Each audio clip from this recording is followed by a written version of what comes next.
Shalom sahabat Kalimatulu dimanapun berada. Apa kabar sahabat Kalimatulu semua? Saya berharap sahabat semua ada dalam keadaan sehat dan selalu di dalam pertolongan Tuhan kita Yesus Kristus. Terus dukung perkembangan channel ini dengan cara like, komen, dan subscribe.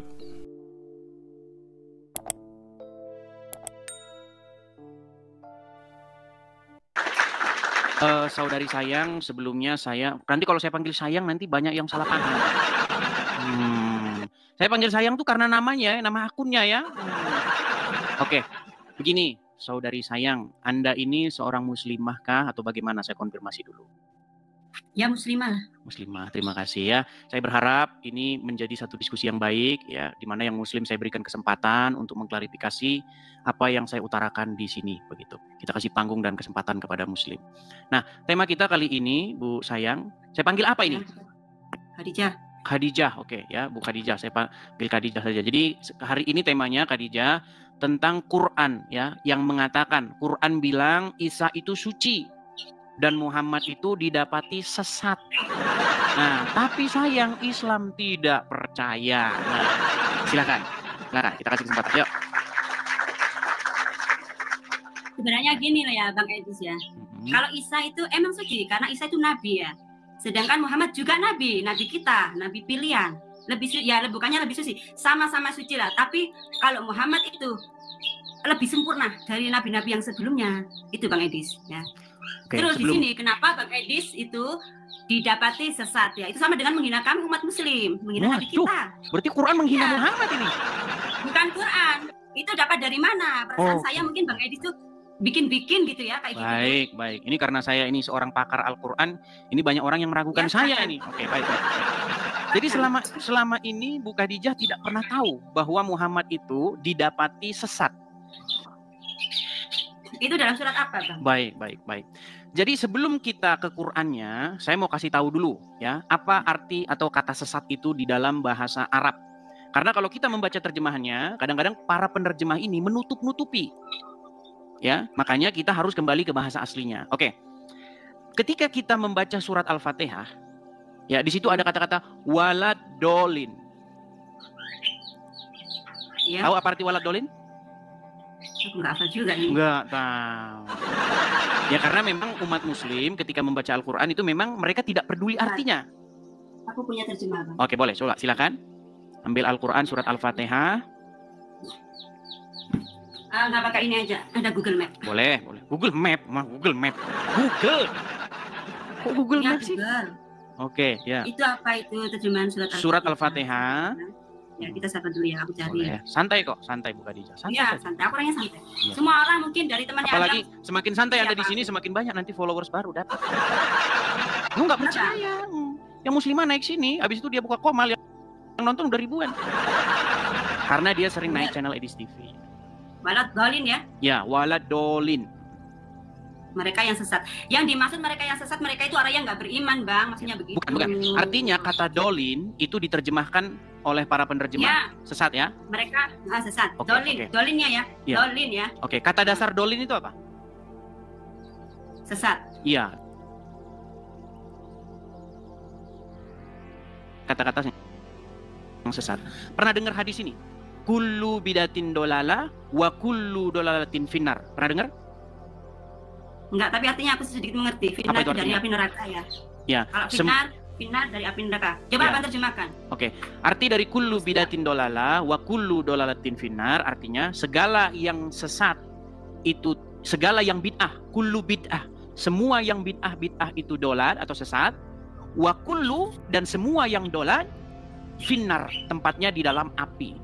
Nah, jadi semua yang bid'ah itu sesat dan semua yang sesat-sesat itu tempatnya di dalam neraka. Nah, kita tahu bahwa Muhammad itu didapati sesat, tapi penerjemah Al-Quran tidak jujur menerjemahkannya. Tapi nanti kita akan tunjukkan bahwa itu adalah sesat. Oke, kita bukakan ya di dalam Quran surat Duha. Coba buka surat Ad-Duha. Tapi bid'ah itu memang dibagi, Bang. Ada bid'ah dolala, ada bid'ah apa gitu loh. Seingat saya itu. Ini segala yang bid'ah loh, dikatakan segala yang bid'ah itu sesat. Iya, karena bid'ah itu banyak, Bang. Bid'ah itu terbagi berapa macam? Tapi sebelum ke situ coba buka dulu surat Ad-Duha ayat yang ke-7. Ad-Duha sebentar, Ad-Duha. Sabar ya, karena kita pakai Google itu. Nggak apa-apa. Ketik aja Ad-Duha ayat yang ke-7. Muncul di situ.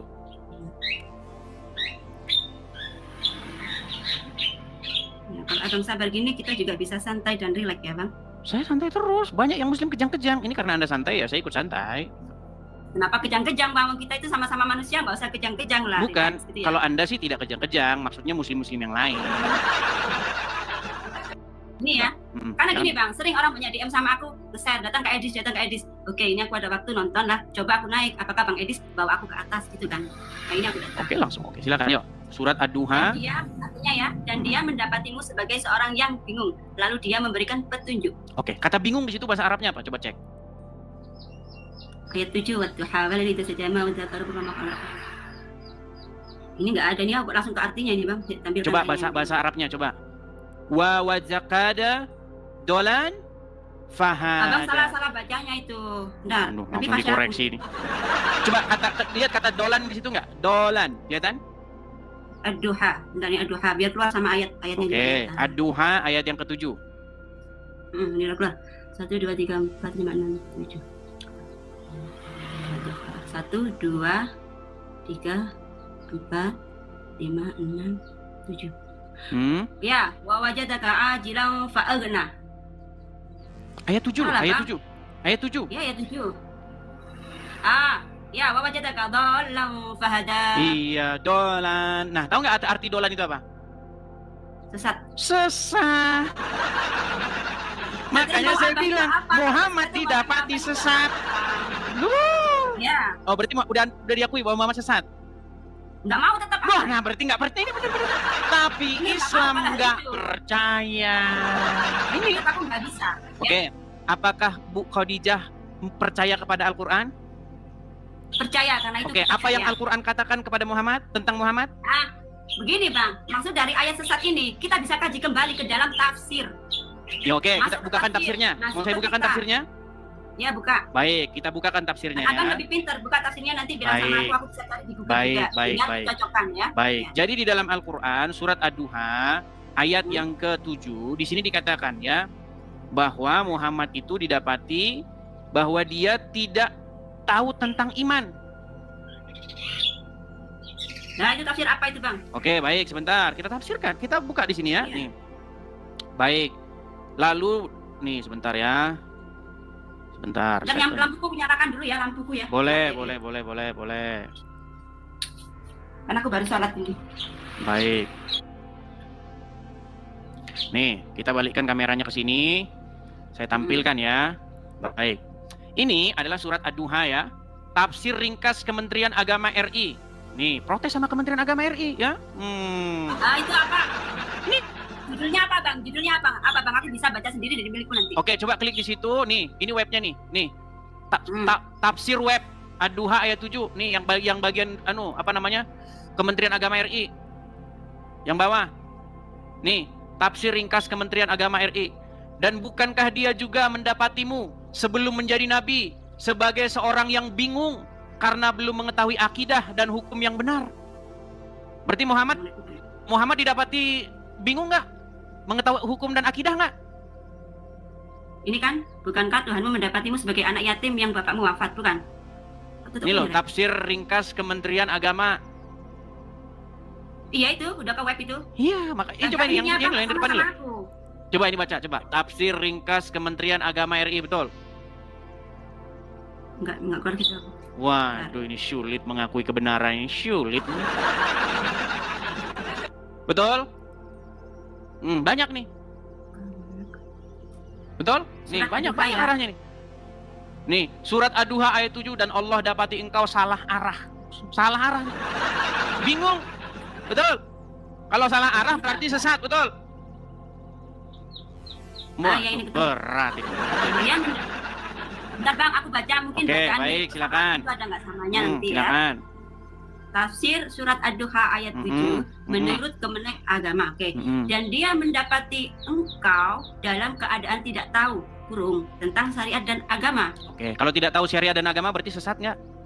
Sebentar. Lalu dia memberi petunjuk kepadamu. Ya, karena tidak tahu, akhirnya sama Allah dikasih petunjuk, Bang. Ya, oke, waktu berarti dia didapati sebagai orang yang sesat nggak, yang tidak tahu petunjuk nggak?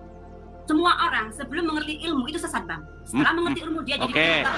Berarti Muhammad termasuk orang yang sesat sebelumnya, betul? Ya, gini. Emang berat. Sebentar. Saya minta pengakuan dulu. Berarti Bu Khadijah sudah mengakui bahwa Muhammad didapati sebagai orang yang sesat. Bukan sesat, belum mengerti ilmu agama dan belum mengerti Al-Quran. Kalau orang tidak mengerti ilmu agama berarti sesat atau lurus, berada di jalan yang lurus. Kalau orang tidak mengerti ilmu agama pun dia juga orang sesat lah. Nah, sesat. Termasuk Muhammad, betul. Nah, termasuk abang juga lah, masih kecil belum mengerti apa. Ya jangan ngomongin saya lah. Kalau menurut Muslim, gini sebentar. Menurut Muslim saya itu pasti sesat. Menurut Muslim. Nah, menurut Al-Quran Muhammad didapati sesat nggak? Terus menurut abang, aku juga orang sesat menurut agama abang, karena aku orang Muslim. Iya, tapi kita kan tidak berbicara saya dan tidak berbicara mengenai Bu Khadijah, betul, dirimu, betul? Nah, kita berbicara mengenai Muhammad dan Isa, betul? Oke, betul. Oke, betul nggak bahwa Muhammad, sebentar, betul tidak bahwa Quran mengatakan Muhammad didapati sesat? Ya, karena masih kecil sesat belum mengerti. Sudah dulu. Tapi di setelah itu ada keterangan lagi, Bang. Ada keterangan lagi ya. Oke. Mendengar keterangan dari saya. Nah, setelah itu, ketika kecil, Muhammad kan dibelah dadanya, diambil hatinya ya. Muhammad dibelah dadanya. Diambil hatinya, dibersihkan itu oleh malaikat Jibril ya. Diambil, sebentar. Dada Muhammad dibelah, terus diambil hatinya, dicuci pakai air zam-zam. Iya. Oke, waktu diambil hatinya, dikeluarin kotoran-kotoran di hatinya. Iya. Oke, lalu kemudian dimasukkan lagi. Iya. Oke. Sejak kapan kotoran-kotoran di hati itu berupa fisik begitu? Gini, Bang, semua itu karena kuasa Allah ya. Kita tidak bisa memikirkan kuasa Allah. Tidak bisa. Gini. Itu, Bang, Oke, apakah penyakit iri, hati, dengki itu bisa dicuci dengan air? Beda, karena kita manusia biasa, beda dengan Nabi. Tidak boleh disamakan. Nabi juga manusia biasa. Iya, tapi mereka Nabi pilihan itu, tapi Nabi itu orang pilihan, beda. Loh, apakah Nabi bukan orang biasa? Pilihan, Bang. Number one, first in the world, you know? In the world. Ya, Oke, gini. Baik. Tapi biar kita nggak melebar ya, Ibu Khadijah. Bahwasanya Ibu Khadijah sudah sekarang mengakui ya, bahwa Quran bilang Isa suci dan Muhammad didapati sesat. Sudah mengakui sekarang? Gini, Bang. Sekarang saya tanya Abang. Muter lagi. Enggak, sebelum ini dulu. Apakah Bu Khadijah? Ya, oke. Sebentar, saya tanya dulu. Sebentar, jangan begitu, biar keren gini. Apakah sekarang, setelah diskusi dengan Edis TV, sekarang Bu Khadijah sudah mengakui bahwa Muhammad didapati sesat, betul? Ya, dalam keterangan tulisan abang itu. Oke, sebelumnya tidak percaya bahwa Muhammad didapati sesat, betul? Dari dulu saya tidak percaya lah, Bang. Iya, tapi sekarang setelah diskusi dengan saya, sudah mengakui bahwa Muhammad didapati sesat, betul? Saya mengakui karena bacaan yang ada di belakang abang. Tapi sesungguhnya dalam hati saya, itu cuma mitos, cuma buat-buatan bisa saja. Duh. Tadi Ad-Duha ayat 7 bicara apa? Iya, Bang. Tapi kita harus lihat ayat setelahnya. Oke, silakan dibaca setelahnya. Coba dibaca ayat setelahnya, silakan. Silakan. Lagi. Itu nggak hilang, kan? Berat ini sama Muslim nih, teman-teman. Iya, yang sama aku emang beda dengan yang lain, Bang. Orangnya juga ya. Mungkin abang bukan dalam pengertian berat bagaimana, berat mengakui kenyataan. Karena abang sendiri itu agamanya apa? Kristen. Ini loh, saya Kristen. Makanya saya beritahu kepada Anda tentang apa isi Al-Quran. Al-Quran mengatakan surat Ad-Duha ayat 7. Ini, Bang. Saya tanya, Bang. Abang kan agamanya Kristen. Kenapa abang tuh pakai buka-buka Al-Quran, terus anggap aja ngurus-ngurusin tetangga gitu loh? Karena saya menjawab apa yang umat Muslim lakukan. Apa yang dilakukan oleh umat Muslim, Bang? Saya itu jadi bertanya-tanya. Saya juga kenapa ya gitu. Sedangkan aku sendiri nggak pernah. Apa yang umat Muslim lakukan?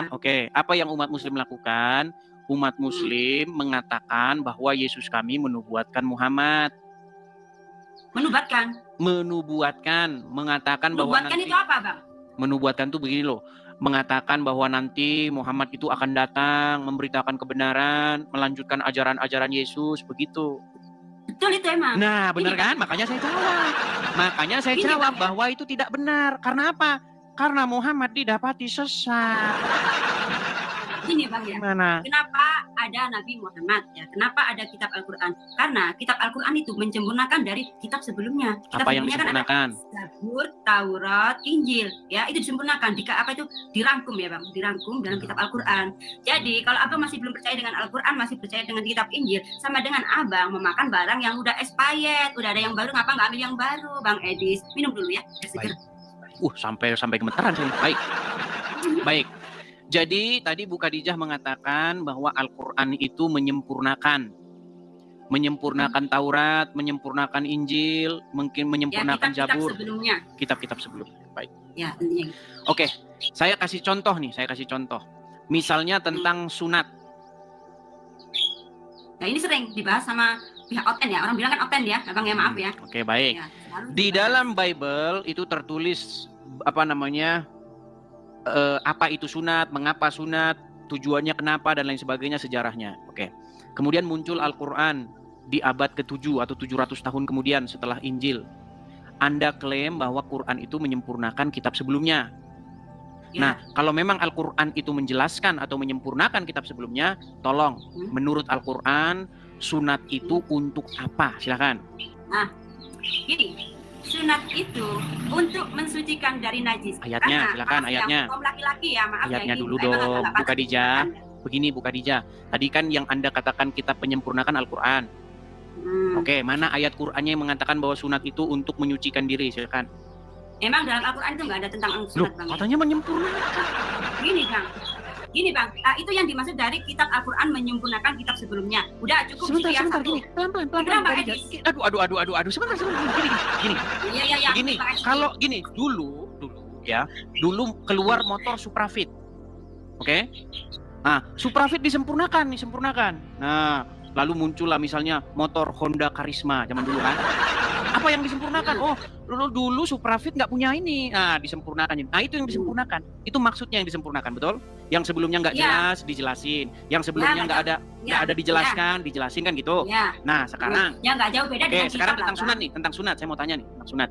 Coba apa yang disempurnakan Al-Qur'an perihal sunat? Silakan. Nah gini ya, aku nggak menjelaskan tentang perihal Al-Qur'an sunat. Kenapa kita harus sunat? Nekat yang nekat.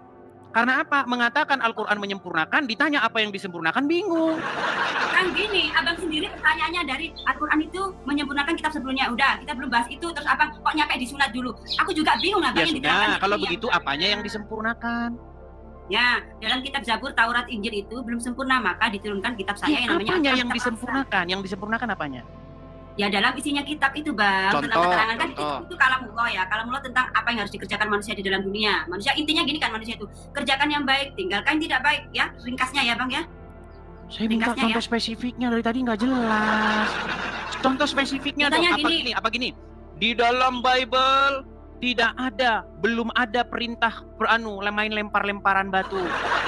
Lalu sekarang disempurnakan. Nih, saya kasih contoh nih. Inilah yang disempurnakan. Abang kenapa kita lempar-lemparan batu dulu? Saya tanya Sebentar, sabar, pelan-pelan. Gantian dulu bicaranya ya, nih. Iya. Dulu, nih, inilah yang disempurnakan. Nih, saya balik kamera saya, nih.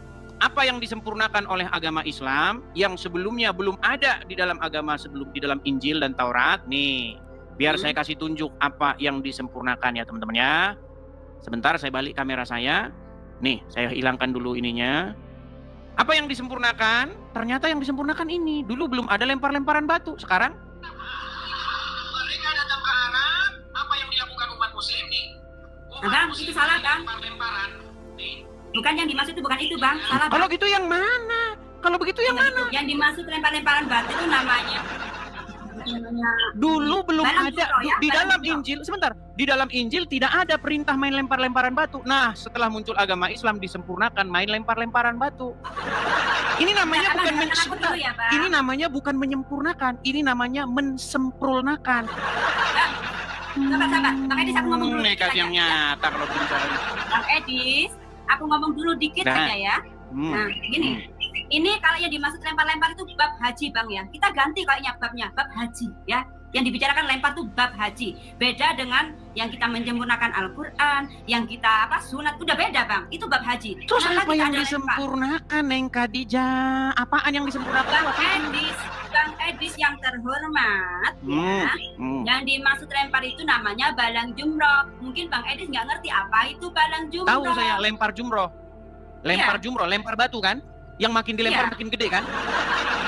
Enggak lah Bang, itu sama dengan mengumpamakan lempar jumroh itu, dengar ya, gini, itu adalah salah satu bukti penyempurnaan agama Islam terhadap kitab-kitab sebelumnya. Nih sebentar ya, nih. Lempar jumroh itu kan melambangkan melempar setan, melempar rumah setan, betul? Nah, ketika rumah setan dilempar, bukan setannya kabur, malah makin gede. Tidak percaya dia, saudara. Nih, ini adalah jumroh, ya kan? Lempar jumroh ini. Nih, lihat tuh umat muslim bisa-bisakan lemparin rumah setan. Nah, semakin dilempar, dulu nggak segede ini. Dulu tidak sebesar ini. Semakin dilempar, semakin gede. Malah jadi 3 sekarang. Wah. Kenapa makin gede? Abang, dengarkan ya. Kenapa makin gede? Makin banyak umat Islam yang berantusius untuk melempar setan-setan. Iya, tapi semakin besar. Seharusnya kalau semakin banyak umat muslim yang lempar setan, setannya makin hilang, makin kecil lagi, makin gede. Ya, karena berkembangnya dunia, makin banyak umat juga makin banyak setan. Loh, sekarang kalau semakin banyak umat muslim, seharusnya setan semakin kabur atau semakin kuat?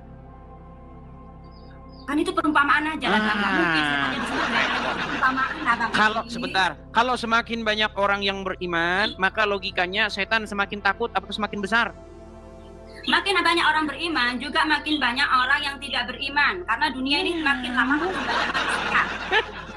Makin banyak orang yang beriman, logikanya setan semakin dikit atau semakin mengecil karena dia udah kebakar, kan takut. Tidak bisa, karena setan nggak bisa mati Bang. Jadi itulah kita berpikir logis. Siapa setan tidak bisa mati? Allah bisa mati tidak? Tidak bisa karena Tuhan. Berarti sama dengan Allah. Nah, kalau Allah bisa mati, gimana nih berarti? Abang yang mati. Makanya Bang, Abang Edis, aku mau ngomong sama Abang ya. Soalnya Abang itu namanya Yesus itu kan ya. Mau lompat kemana-mana. Abang tadi juga lompat ke balang jumroh. Seharusnya kita nggak gini, yang saya maksud begini, Bu Khadijah. Gini loh, begini. Tadi ini kan kita berbicara mengenai Muhammad yang didapati sesat. Dan Bu Khadijah sudah mengiyakan, betul? Ya. Nah, bagaimana mungkin Muhammad yang didapati sesat, malah Anda ikuti orang dia saja sesat? Gini, kenapa saya ikuti? Selama saya beragama Islam dan menjalankan perintah Allah seperti sholat apa-apa itu, gimana ya? Aku tenang, damai, tidak ada keraguan di dalam hatiku tentang agamaku. Tidak ada keraguan. Kita tes ya. Boleh kita tes? Tidak ada keraguan? Ya. Baik. Kalau memang tidak ada keraguan di dalam agama Islam, saya mau tanya nih. Jujur, tapi jujur. Ya, coba. Ya. Apakah umat muslim itu wajib sholat subuhnya kunut atau tidak kunut? Kalau dari kami, aku kan orang Nahdiyin ya Bang ya, Nahdlatul Ulama, itu Syafi'iyah, Hanafiyah pakai kunut. Kalau yang bukan itu? Tidak kunut, tidak apa-apa. Berarti yang benar yang mana? Hambali dan Hanafi ya. Berarti yang benar yang mana? Itu nggak bisa, karena kunut hukumnya sunnah. Katanya tadi tidak keraguan. Tidak ada keraguan, sekarang mulai pusing ragu. Aku nggak pusing, karena aku mengerti agama Bang Edis. Tunggu sebentar. Satu bilang kunut, satu bilang tidak kunut. Yang benar yang mana? Akhirnya dua-duanya benar. Seandainya aku orang bingung ya, nggak mungkin seperti ini. Aku bisa menjelaskan. Apa yang ditanya gini, aku ada alasan, aku bisa apa itu menjawab. Oke, sekarang saya tanya, yang benar itu kunut atau tidak kunut? Tidak kunut, tidak apa-apa. Kunut tidak apa-apa. Kenapa Bang? Kunut hukumnya sunnah. Sunnah dikerjakan mendapatkan pahala. Ditinggalkan tidak apa-apa. Itu dari hukum. Baik. Makanya agama sempurna itu agama Islam ada sunnah, ada wajib. Kenapa? Oke, saya tanya dulu. Ibu Khadijah akui nggak banyak perdebatan di internal Islam mengenai kunut dan tidak kunut? Banyak. Oke, mereka berdebat kan? Itu hanya orang nggak ada kerjaan, Abang berdebat seperti itu? Enggak, masalah nggak ada kerjaan nggak masalah. Intinya ada perdebatan, betul? Ada perdebatan. Karena hukum tadi ya, karena hukum ya. Lalu akhirnya Anda ngambil jalan tengah. Kunut nggak apa-apa, tidak kunut tidak apa-apa, betul? Emang pelajaran agamaku seperti itu ya? Iya, karena boleh berdusta. Bukan Bang, bukan berdusta itu. Ada dalilnya. Jika ada orang yang berkelahi, ya kan, harus dicari jalan tengah. Boleh bohong satu sama lain. Itu ajaran agama Islam. Loh, itu nih. Dalam Islam boleh bohong atas kebaikan Bang ya? Iya, makanya kalau ada perbedaan mazhab, maka umat Islam harus berbohong, betul? Tidak, karena itu Loh, ajaran agama Islam. kata siapa? Bohonglah untuk mendamaikan dua orang yang bertikai, betul? Ya, Nah, nih, saya tunjukin hadisnya nih. Nih, aduh berat ini teman-teman ya. Saya tunjukkan hadisnya ya teman-teman ya. Orang Islam itu boleh berbohong. Salah satunya ketika mendamaikan ada orang yang bertikai.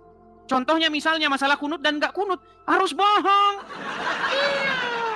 Itu adalah ajaran agama Islam nih. Saya tunjukkan ya hadisnya ya.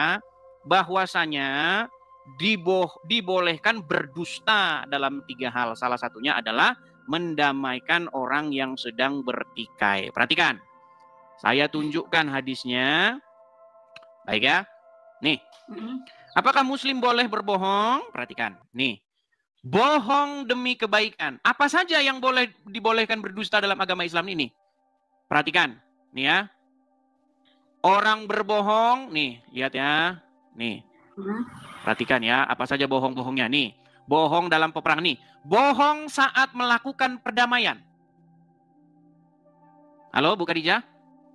Dalam banyak kasus, seseorang yang sudah terlibat dalam pertikaian dengan orang lain seringkali mendendam rasa dendam dan sulit untuk diatasi. Kesulitan muncul dalam usaha untuk kembali berdamai dan seterusnya dan seterusnya. Berdasarkan prinsip tersebut, berbohong boleh. Makanya masalah kunut dan gak kunut umat Islam harus bohong.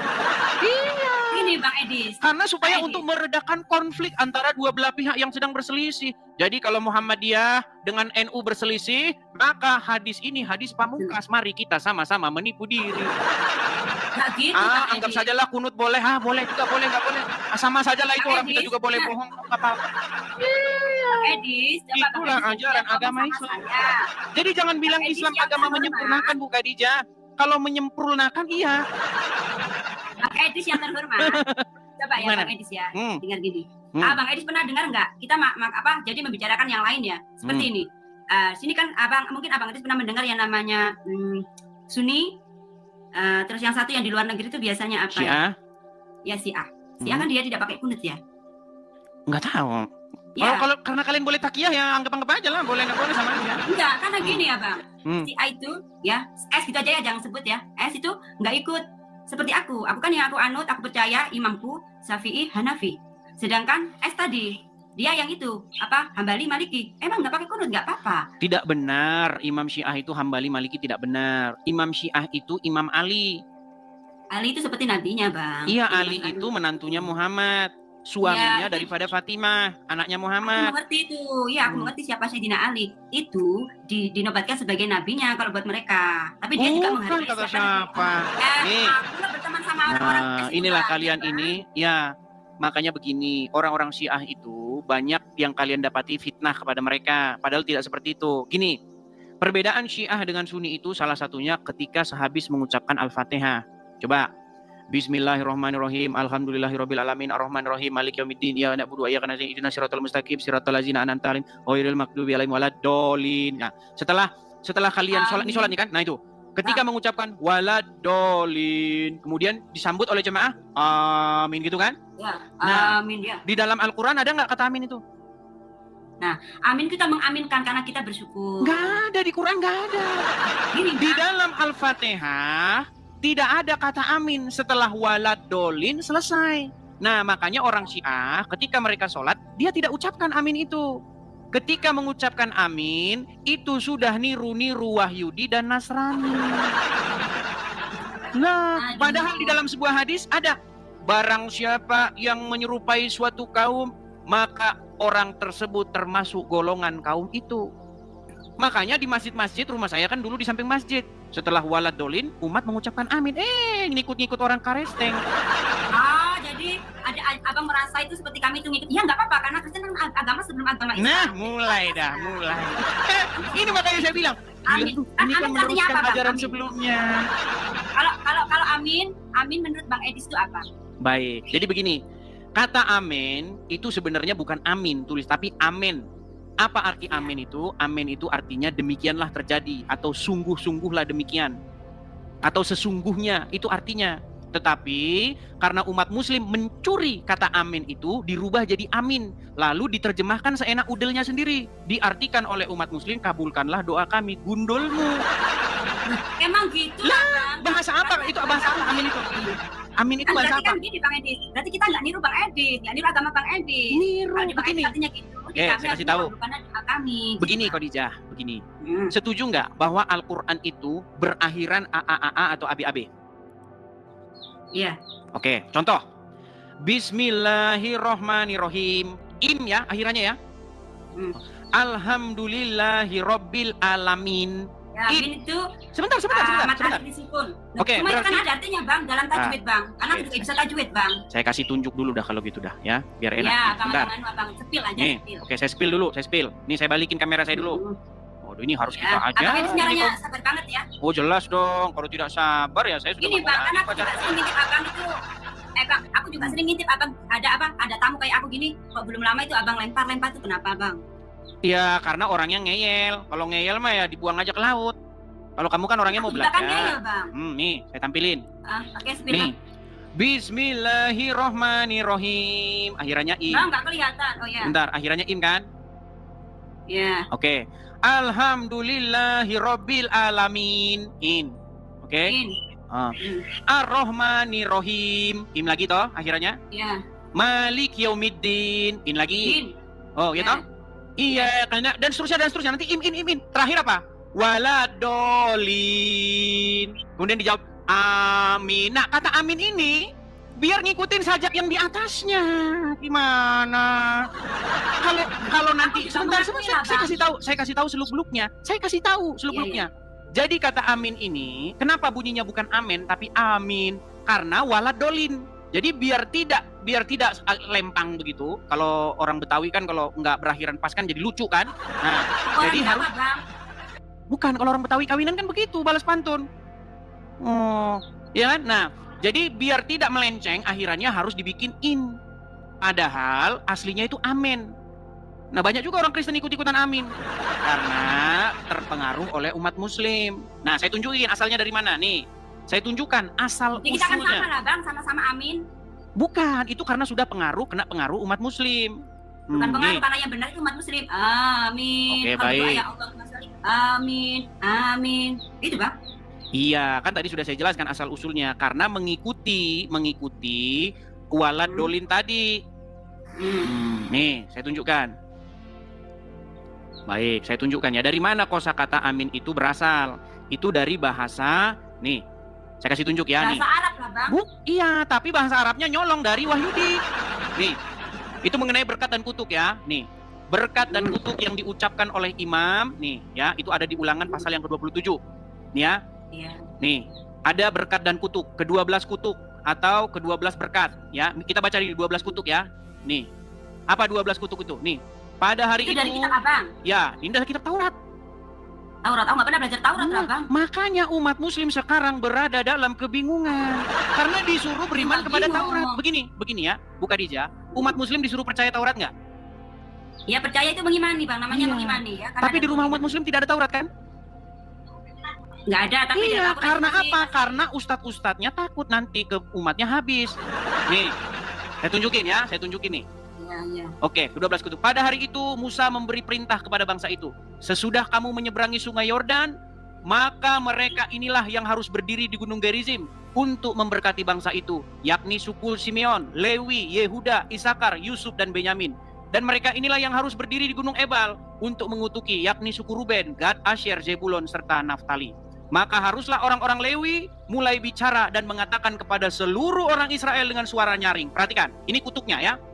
Terkutuklah orang yang membuat patung pahatan atau patung tuangan, suatu kekejian bagi Tuhan, buatan tangan seorang tukang, yang mendirikannya dengan tersembunyi. Dan seluruh bangsa itu haruslah menjawab, amin.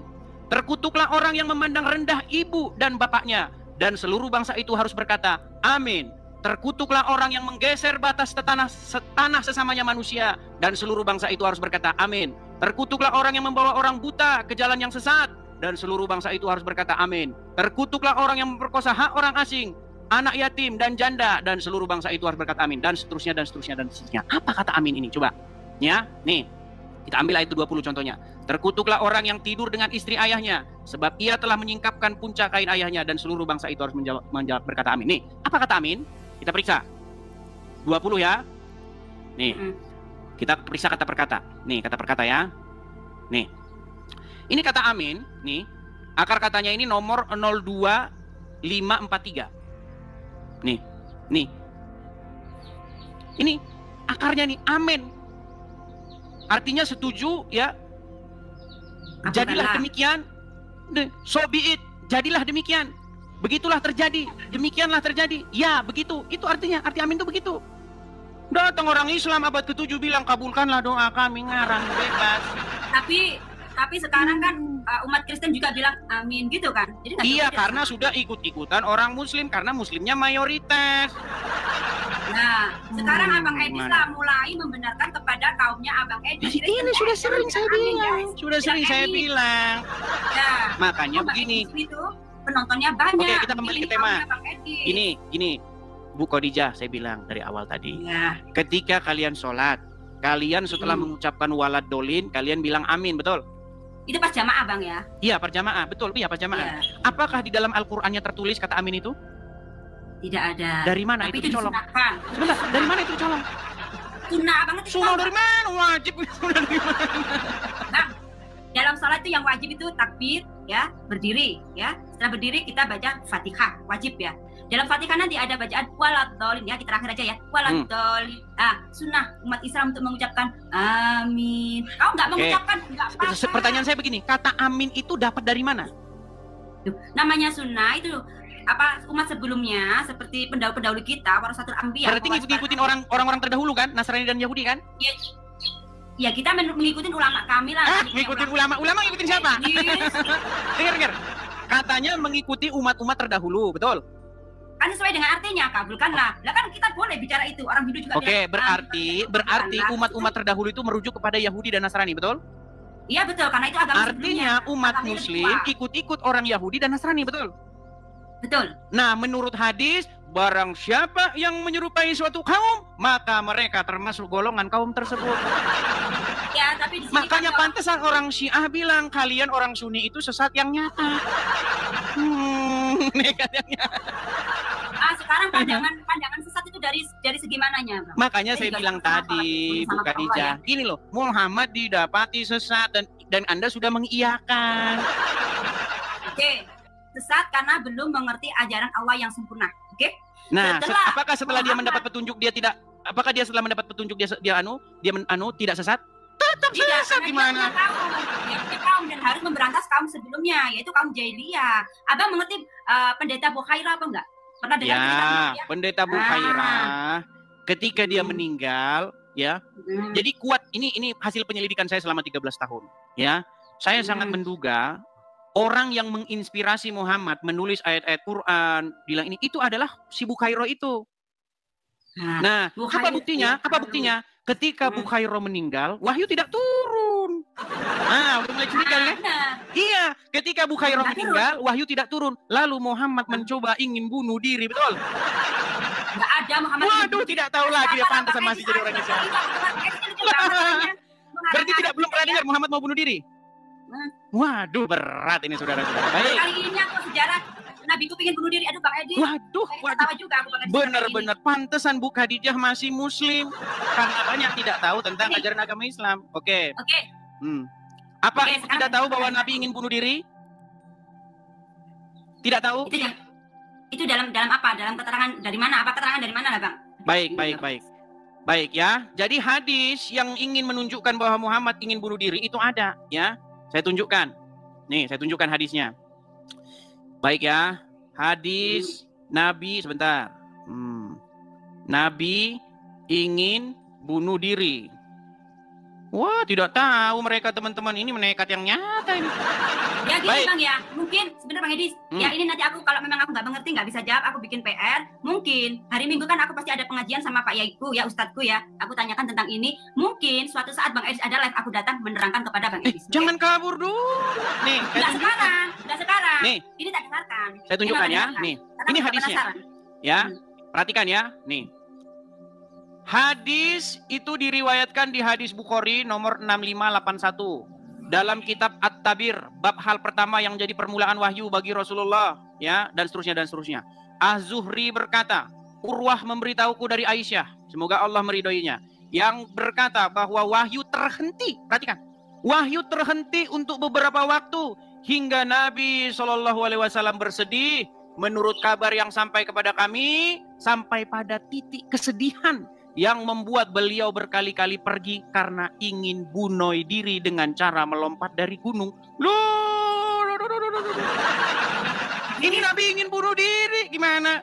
Setiap kali beliau naik ke puncak gunung untuk melemparkan dirinya, Jibril menampakkan diri dan mengatakan, wahai Muhammad, sesungguhnya engkau benar-benar Rasulullah. Ini Muhammad sempat pengen bunuh diri, karena apa? Karena wahyu berhenti. Ternyata usut punya usut, karena Warokah meninggal dunia. Waduh, memang banyak yang tidak tahu, teman-teman.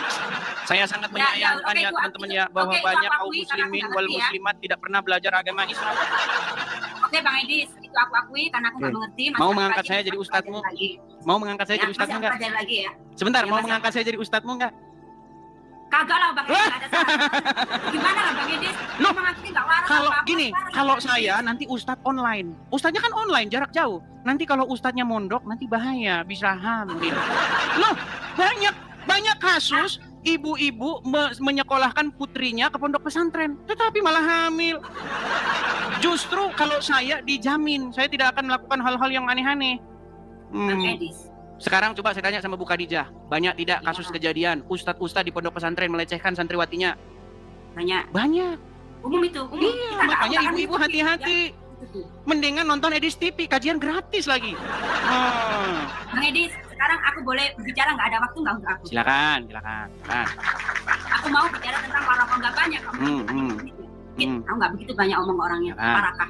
Ya, Warokah dulu itu mempunyai kitab Injil ya, karena Warokah itu seorang pendeta ya.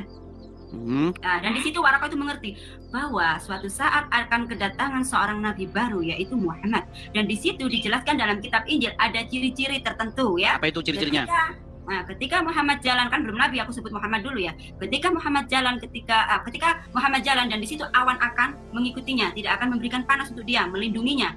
Dan di mana Muhammad akan duduk berteduh, pohon itu akan tunduk padanya. Ya. Terus? Ini kebanyakan nonton film Sunggokong nih kayaknya nih. Enggak lah Bang. Aku itu juga pernah belajar sejarah. Aku sekolah aku dari agama terus sampai gede. Jadi aku ngerti lah Bang. Nah, dan itu keterangan itu ada di Warokah. Tapi mengapa di kitab Injil yang Abang pelajari sekarang itu nggak ada keterangan itu? Seandainya itu masih terdapat di dalam kitabnya Abang, pasti nggak akan ada orang menyembah yang namanya Yesus. Sedangkan Yesus itu sejarahnya, bentar Bang. Sedangkan Yesus itu sejarahnya dulu tuh yang bernama, aku lupa namanya. Bukan Nabi Isa, karena Isa diangkat ke langit. Dia itu Yudas ya, Yudas. Yang sudah merebut kitab dari Nabi Isa dan menyalinnya. Dan sekarang kitab itu sampai di tangan-tangan yang sekarang. Dan kitab itu salinan Bang. Sudah? Bukan asli yang seperti dipegang sama Warokah. Seandainya yang masih asli dipegang sama Warokah, insya Allah pasti nggak akan ada umat tersesat seperti yang sekarang ini. Saya jawab ya. Saya jawab. Baik, jadi ada satu klaim dari Ibu Khadijah tentang bagaimana di dalam Injil dinubuatkan atau ciri-ciri, disebutkan ciri-ciri tentang Muhammad. Salah satunya adalah kalau Muhammad berjalan maka awan akan selalu menaungi Muhammad. Kemudian kalau Muhammad berteduh di bawah pohon, pohonnya akan menunduk begitu untuk memayungi Muhammad. Begitu ya. Nah, ini namanya saya sebut dengan dongeng-dongeng yang nyata. Karena apa? Karena Injil tidak menyebutkan demikian. Ciri-ciri Nabi di dalam Injil bukan lebay kayak begitu, enggak. Apa ciri-ciri Nabi di dalam Bible? Disebutkan di dalam kitab Ulangan pasal yang ke-18. Apa ciri-ciri Nabi itu?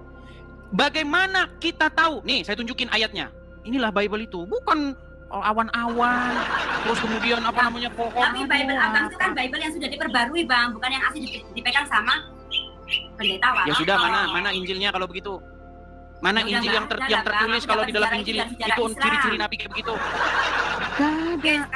Di dalam Bible ciri-ciri Nabi yang sungguhan bukan seperti itu Bu Khadijah. Nih, ciri-ciri Nabi yang sungguhan tuh begini. Di dalam Ulangan pasal yang ke-18, ya, Ulangan pasal yang ke-18. Bagaimana ciri-ciri Nabi? Nih, perhatikan. Ciri-ciri Nabi sebelum saya bacakan gini. Jika engkau bertanya, bagaimanakah kami tahu bahwa seseorang itu diutus oleh Tuhan atau tidak? Ciri-cirinya adalah jika ia mengatakan sesuatu, maka perkataan itu harus terjadi. Kalau tidak terjadi, maka itulah orang nabi palsu. Contoh. Gini, besok jam sekian akan terjadi gempa. dan akan meninggal sekian orang. Nah, ketika omongannya itu meleset, maka itu nabi palsu. Itu ciri-ciri nabi. Masa ini ciri-ciri nabi? Ada kawan, menaungi orang kalau berjalan kemanapun. Itu terinspirasi dari perjalanan bangsa Israel keluar dari tanah Mesir. Jadi dipiringin jadi Muhammad. Nah, Nih. sekarang aku mau abang kasih contoh tentang yang perkataan menjadi bukti ya, intinya ya. Nah, itu yang Nih, spesial. baik, saya tunjukkan. Ini ya, apa yang difirmankan Tuhan. Nih, Ulangan pasal yang ke-18. Perhatikan, ya. Nih. Perhatikan. Tetapi seorang nabi yang terlalu berani untuk mengucapkan demi namaku perkataan yang tidak kuperintahkan untuk dikatakan olehnya, atau yang berkata demi Allah lain, nabi itu harus mati. Jika sekiranya kamu berkata dalam hatimu, bagaimanakah kami mengetahui perkataan yang difirmankan Tuhan? Apabila seorang nabi berkata demi nama Tuhan dan perkataannya tidak terjadi dan tidak sampai, maka itulah perkataan yang tidak difirmankan Tuhan. Dengan terlalu berani nabi itu mengatakannya, maka janganlah gentar kepadanya. Nih, sudah ada ciri-cirinya ditunjukin. Makanya baca kitab Taurat. Yang dibaca malah kitab tamasya ke surga. Aku bukan tanya Taurat, Bang. Dalam Injil, apakah ada yang abang katakan? Apa yang dikatakan? Besok akan terjadi kiamat. Lah, terjadilah. Nah, itu maksudnya itu dari mana, Bang? Loh, Muhammad disuruh di dalam surat Nih, saya tunjukkan lagi ya. Nih, saya ganti nih background saya. Teman-teman mohon maaf, ini kita agak sedikit pindah-pindah ya, temanya tidak bisa fokus nih. Apa yang dikatakan oleh Al-Quran? Di dalam Quran, surat Al-Ahzab ayat 63 nih. Saya tunjukkan ya. Al-Ahzab 63. Coba dibuka di situ. Sudah kelihatan di situ? Bentar, Bang. Al-Ahzab ayat yang ke-63. Oke. Al-Ahzab. Kok nggak keluar milikku? Surat Al-Ahzab ayat ke-63. Kelihatan? Saya balik kamera saya ya. Bentar, saya balik kamera saya. Surat Al-Ahzab ayat 63. Sudah, coba bacakan di situ apa? Sama nggak dengan ini? Ya? Artinya? Menyatakan bahwa pengetahuan tentang hari kiamat hanya diketahui oleh Allah. Oke. Ayat ini juga mengingatkan bahwa boleh jadi hari kiamat itu sudah dekat. Oke, ya, baik. tapi kan Saya bacakan ya punya saya ya. Quran, surat Al-Ahzab atau surat yang ke-33 ayat 63. Manusia bertanya kepadamu wahai Muhammad, ya. Ada orang nih, orang-orang nanya kepadamu Muhammad tentang hari kiamat. Katakanlah, qul. Apa disuruh Muhammad mengatakannya? Ilmu kiamat itu hanya di sisi Allah. Jadi menurut Al-Quran, kalau ada orang bertanya kepada Muhammad tentang hari kiamat, Muhammad suruh jawab apa? Suruh jawab ilmu tentang kiamat di sisi Allah. Tapi apakah Muhammad mematuhi ayat ini? Tidak. Apa kata Muhammad? Nih, apa kata Muhammad? Muhammad malah mengatakan yang lain. Apa? Nih, saya tunjukkan. Nih, apa yang dikatakan Muhammad ketika Muhammad ditanya tentang hari kiamat? Perhatikan. Menurut Muhammad, kiamat itu terjadinya hari Jumat. Ya, Nih. itu ada ciri-ciri emang. Aku ngerti itu. Tadi kan disuruh apa? Disuruh mengatakan apa? Pengetahuan tentang hari kiamat itu hanya di sisi Allah. Tapi Muhammad malah bilang kiamat hari Jumat. Makanya Muhammad melanggar offside. Muhammad tuh kalau main bola offside. Nah, lihat nih, perhatikan.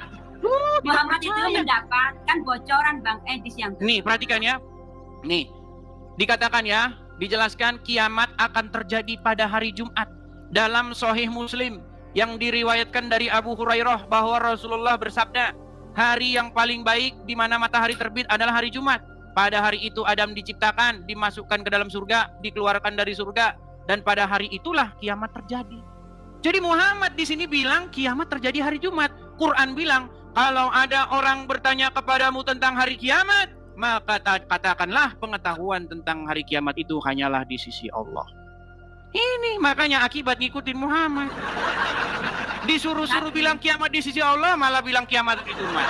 Akhirnya apa? Akhirnya hari Senin, hari Selasa, hari Rabu, hari Kamis, hari Sabtu, hari Minggu berbuat maksiat. Karena apa? Karena sudah pasti itu tidak akan terjadi hari kiamat. Hari Senin sampai Kamis kita maksiat saja. Hari Senin sampai hari Kamis maksiat saja karena tidak mungkin hari kiamat. Bang, yang bermaksiat itu siapa lah Bang? Aku sebagai muslim nggak pernah pada Sabtu Minggu itu. Ya, ini berat ini. Biasa. Coba Ya, sekarang saya tanya. Makanya, Makasih headsetnya, makasih. Gini, sekarang saya tanya. apakah kiamat akan terjadi di hari Senin?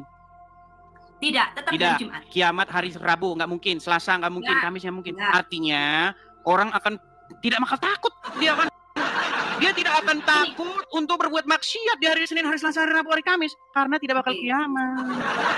Mana Bang sih? Edis yang terhormat, Mana? siapapun orang yang berani maksiat di hari apapun itu terserah, itu orang yang tidak ada iman. Kalau kita sebagai orang yang beriman, nggak pilih-pilih hari kami tidak akan mau berbuat maksiat. Loh. Karena iman itu ada kadar. Abang ngerti nggak kadar ya? Kadar ya. Ada yang Baik. sedikit, ada yang tinggi, ada yang setengah ya. Semuanya itu dari itu. Siapapun yang merasa, ini kan hari Minggu, aman deh, gue mau maksiat. Oh ini hari Senin, aman deh, gue mau maksiat. Karena kiamat jadinya itu jatuhnya hari Jumat. Bukan karena itulah, Bang. Oke, sekarang saya tanya, bukankah yang terpenting di dalam agama Islam itu mengucapkan syahadat? Iya, itu syarat masuk Oke, Islam. kalau Ada. sudah mengucapkan syahadat pasti masuk surga nggak? Pasti. Iya, walaupun Meskipun berbuat dia maksiat, bermaksiat. betul. Walaupun berzina, Iya, walaupun pasti. mencuri, betul. Iya, pasti. Indahnya agama Nah, Islam indahnya dari yang Islam, penting Abang Edis, mengucapkan ya. syahadat. Abang Edis, sekarang gini. Abang Edis kan sebenarnya contoh. Aku kasih contoh aja ya, bukan sesungguhnya. Seandainya gini ya, oh ya Hadijah, sekarang itu aku emang dari kecil udah Kristen Hadijah, tapi seandainya sekarang aku bersahadat, terus aku mati, aku masuk surga nggak? Pasti dijamin masuk surga. Tapi dicuci dulu, Bang. Dari mana dicuci dulu? Tidak ada Ya, bilang dicuci begitu. di neraka lah, Bang.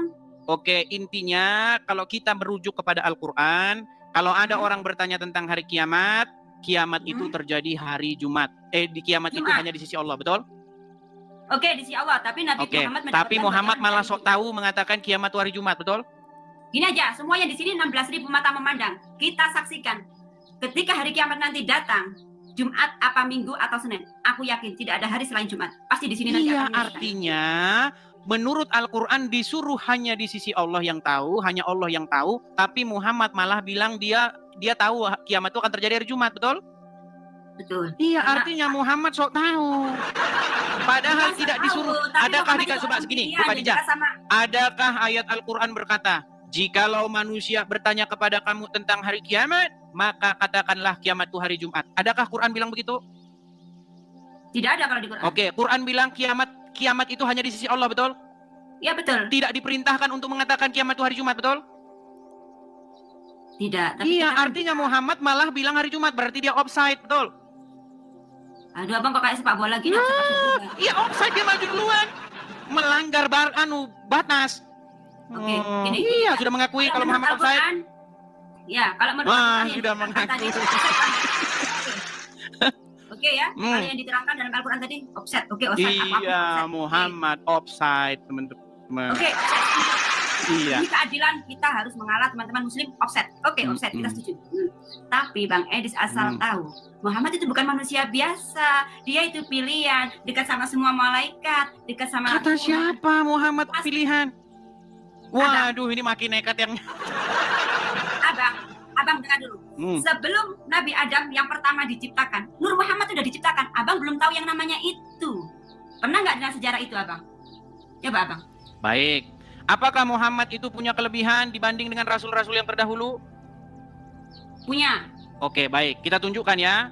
Apakah benar yang dikatakan itu bahwa Muhammad itu punya kelebihan? Perhatikan. Kita tunjukkan dalil-dalilnya. Ya. Dalil itu harus ambil dari Al-Quran, Bang ya. Jangan hadis beda loh. Baik, kita tunjukkan ya. Apakah di sini disuruh membeda-bedakan atau tidak ya? Kita tunjukkan. Kita tunjukkan ayatnya, Qur'annya. Baik. Di dalam Quran tertulis ya, bahwasanya tidak boleh Anda membeda-bedakan. Nih. Saya tunjukkan ya. Sebentar. Waduh, kenapa? Kena pelanggaran? Iya. Atau naik lagi? Katanya narkoba. Naik lagi ya? Iya, turun dulu ya. Oke, dia kena pelanggaran teman-teman. Jadi kita turunkan dulu. Dia kena pelanggaran teman-teman. Nanti kita juga kena pelanggaran juga. Ada lagi kasih-kasihnya tadi. Oke, teman-teman ya. Ini kacamata saya harus saya lap ini soalnya udah mulai berminyak-minyak. Profesor Kiai Haji Quraisy Shihab, seorang cendekiawan muslim, terkemuka menekankan pentingnya memilih ustadz yang tidak memaki-maki dalam dakwahnya. Quraisy Shihab mengingatkan bahwa dakwah adalah ajakan kepada kebaikan yang harus disampaikan dengan cara yang baik pula. Ia menekankan pentingnya mencontoh akhlak Nabi Muhammad SAW yang selalu lemah lembut dalam menyampaikan ajaran Islam. Mengutip sabda Nabi Muhammad, barang siapa yang beriman kepada Allah dan hari akhir, hendaklah ia berkata baik atau diam. Ayahanda presenter Najwa Shihab menegaskan bahwa ini adalah pedoman penting bagi para pendakwah. Kata-kata yang baik dan penuh hikmah lebih efektif dalam menyentuh hati dan menggerakkan orang untuk berubah ke arah yang lebih baik. Dalam dakwah, seringkali ditemukan penceramah yang menggunakan kata-kata yang keras dengan alasan untuk menegur atau mengingatkan umat. Namun, Profesor Quraisy Shihab mengingatkan bahwa cara ini justru bisa menimbulkan antipati dan menjauhkan orang dari ajaran agama Islam yang seharusnya penuh kasih sayang dan rahmat. Menukil Islam.co, Quraisy Shihab menjelaskan hal yang menarik ketika ditanya seseorang terkait kriteria ustadz yang tepat untuk dijadikan panutan atau sebagai penceramah. Mantan rektor lain sekarang UIN, Syarif Hidayatullah Jakarta, ini menjelaskan dengan penuh kasih ibarat seorang bapak menasihati anaknya. Pilihlah ustadz yang menganut paham moderat. Anda tidak akan mendengar makian, tutur mantan Menteri Agama ke-16 masa Presiden Soeharto ini. Quraisy menjelaskan bahwa ustadz yang wasatiyah akan terbuka untuk dikritik dan tidak fanatik dengan satu pandangan dan menilai pandangan yang orang lain salah. Quraisy menjelaskan bahwa ustadz wasatiyah akan terbuka untuk dikritik dan tidak fanatik dengan satu pandangan dan menilai pandangan orang lain salah.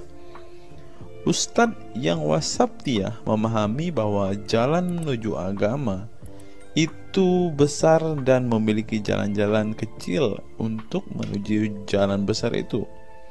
Karena dalam rincian ajaran agama yang Tuhan tanyakan adalah hasilnya, misalnya 5 tambah 5 10, tapi bisa juga 7 tambah 3 lanjutnya. Salah satu ciri ustadz yang wasatiyah menurutnya adalah berpengetahuan luas. Ustadz yang berpengetahuan luas akan mampu menilai dan menghargai suatu pendapat, sedangkan ustadz yang sempit pengetahuannya akan mudah menyalahkan. Semakin luas pengetahuan seseorang, semakin besar toleransinya.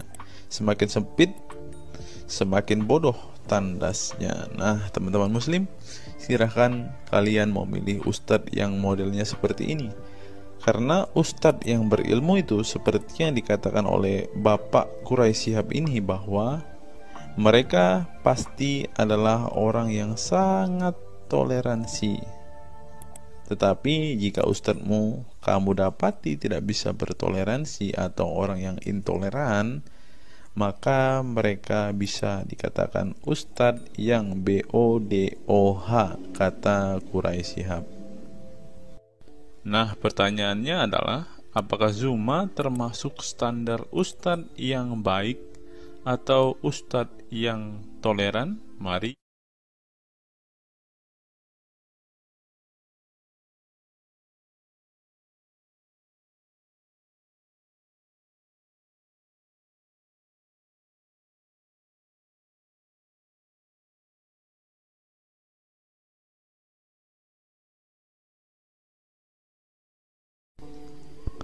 Google, mengapa Rasulullah disebut sebagai nabi penutup? Apa alasannya? Alasannya mengapa Nabi SAW disebut Rasul terakhir adalah karena Allah SWT telah menunjukkan langsung sebagai penutup para nabi dan rasul. Hal ini tercantum dalam Al-Quran yang merupakan firman Allah. Di sini dituliskan, mengapa Muhammad atau Nabi SAW disebut Nabi terakhir? Mari kita baca ya.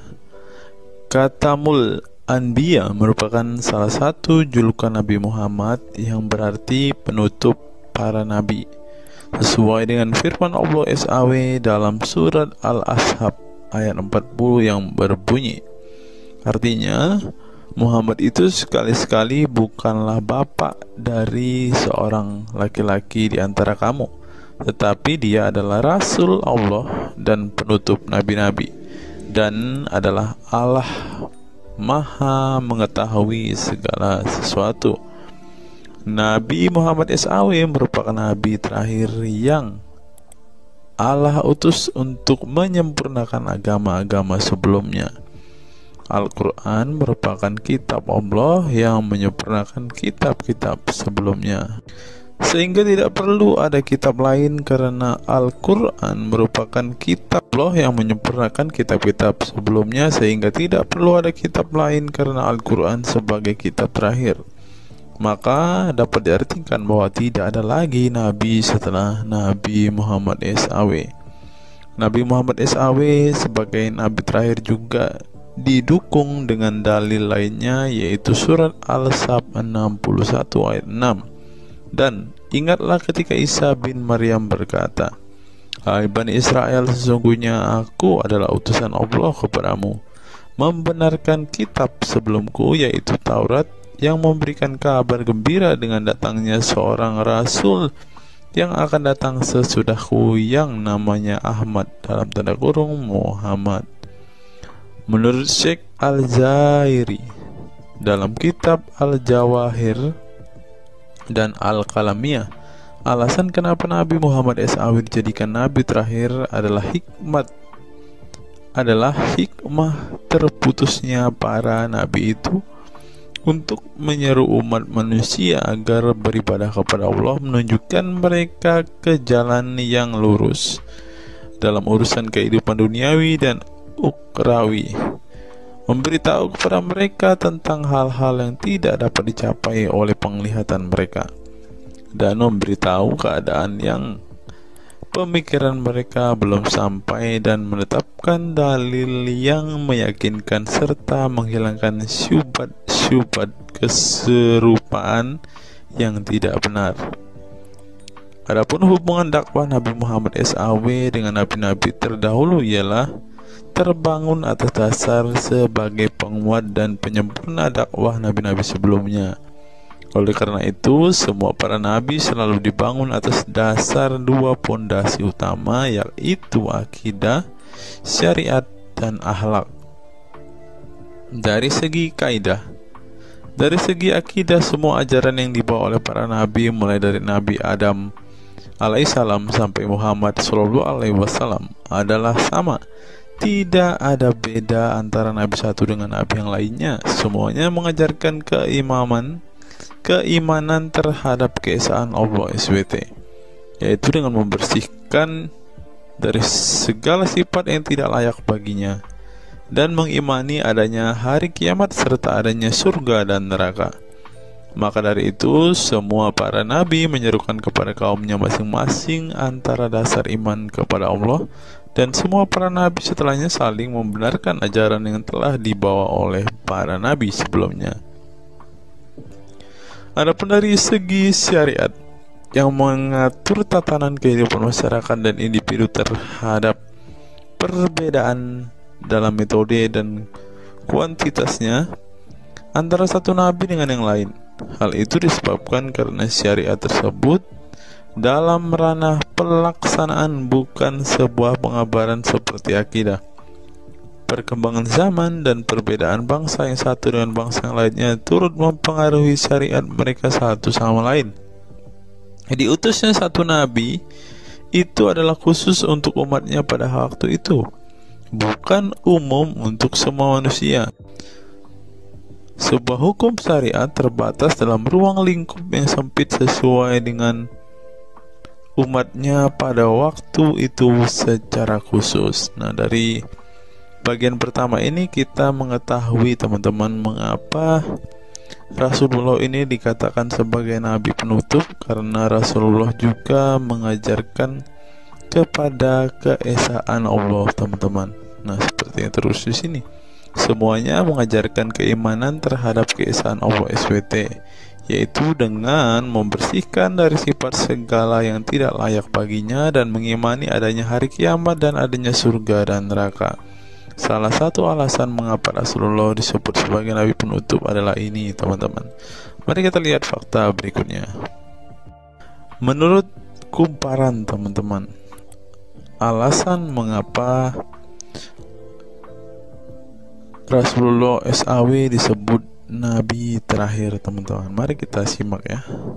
Saya berharap teman-teman tidak bosan mendengar setiap fakta-fakta yang kita bukakan ini, karena dengan melihat fakta-fakta ini setidaknya kita belajar, teman-teman, dan dapat memaklumi mengapa sih saudara-saudara muslim kita itu sangat-sangat menjunjung tinggi Rasulullah, teman-teman. Mari kita simak. Nabi Muhammad SAW adalah Nabi yang ke-25 dalam Al-Quran. Sebagai umat Islam, kita diwajibkan mempercayai bahwa tidak ada Rasul lain setelah kematian Nabi Muhammad SAW. Sebenarnya, mengapa Nabi SAW disebut Rasul terakhir? Bukan tanpa alasan Allah SWT memilih Nabi Muhammad SAW sebagai Rasul terakhir, sehingga kita dilarang untuk mempercayai bahwa adanya Rasul setelah Nabi Muhammad SAW meninggal dunia, bahkan sampai memiliki cara pandang berbeda dengan beliau. Nah, jadi teman-teman kita, saudara-saudara kita tidak percaya ada Nabi setelah Nabi Muhammad, teman-teman. Terlebih ada yang Nabi yang membawa ajaran-ajaran yang berbeda dari apa yang diajarkan oleh Rasulullah. Berikutnya, alasan dibalik Nabi Muhammad SAW disebut Rasul terakhir. Nabi Muhammad SAW ditunjuk menjadi Rasul terakhir Allah SWT dan mendapatkan Al-Quran yang merupakan kitab sempurna dari kitab-kitab sebelumnya. Nah, mereka percaya juga kitab mereka adalah kitab yang paling sempurna, karena kitab-kitab sebelumnya tidak sempurna, maka disempurnakan oleh Al-Quran, teman-teman. Artinya, wahyu yang sudah diterima Nabi Muhammad SAW sudah terputus sejak beliau meninggal dunia. Ibnu Katsir menjelaskan, ini merupakan nikmat Allah Subhanahu wa Ta'ala yang terbesar atas umat ini. Allah Subhanahu wa Ta'ala telah menyempurnakan untuk mereka agama mereka, sehingga mereka tidak lagi membutuhkan agama selain agama mereka. Mereka tidak pula membutuhkan nabi selain nabi mereka. Oleh karena itu, Allah Subhanahu wa Ta'ala menjadikannya sebagai penutup para nabi. Allah Subhanahu wa Ta'ala mengutus beliau kepada manusia dan kepada jin. Nah, jadi teman-teman, Rasulullah juga bukan hanya dikirim kepada umat muslim, kepada manusia-manusia yang percaya dan memutuskan untuk memeluk agama Islam saat ini, ternyata juga kepada para jin, teman-teman.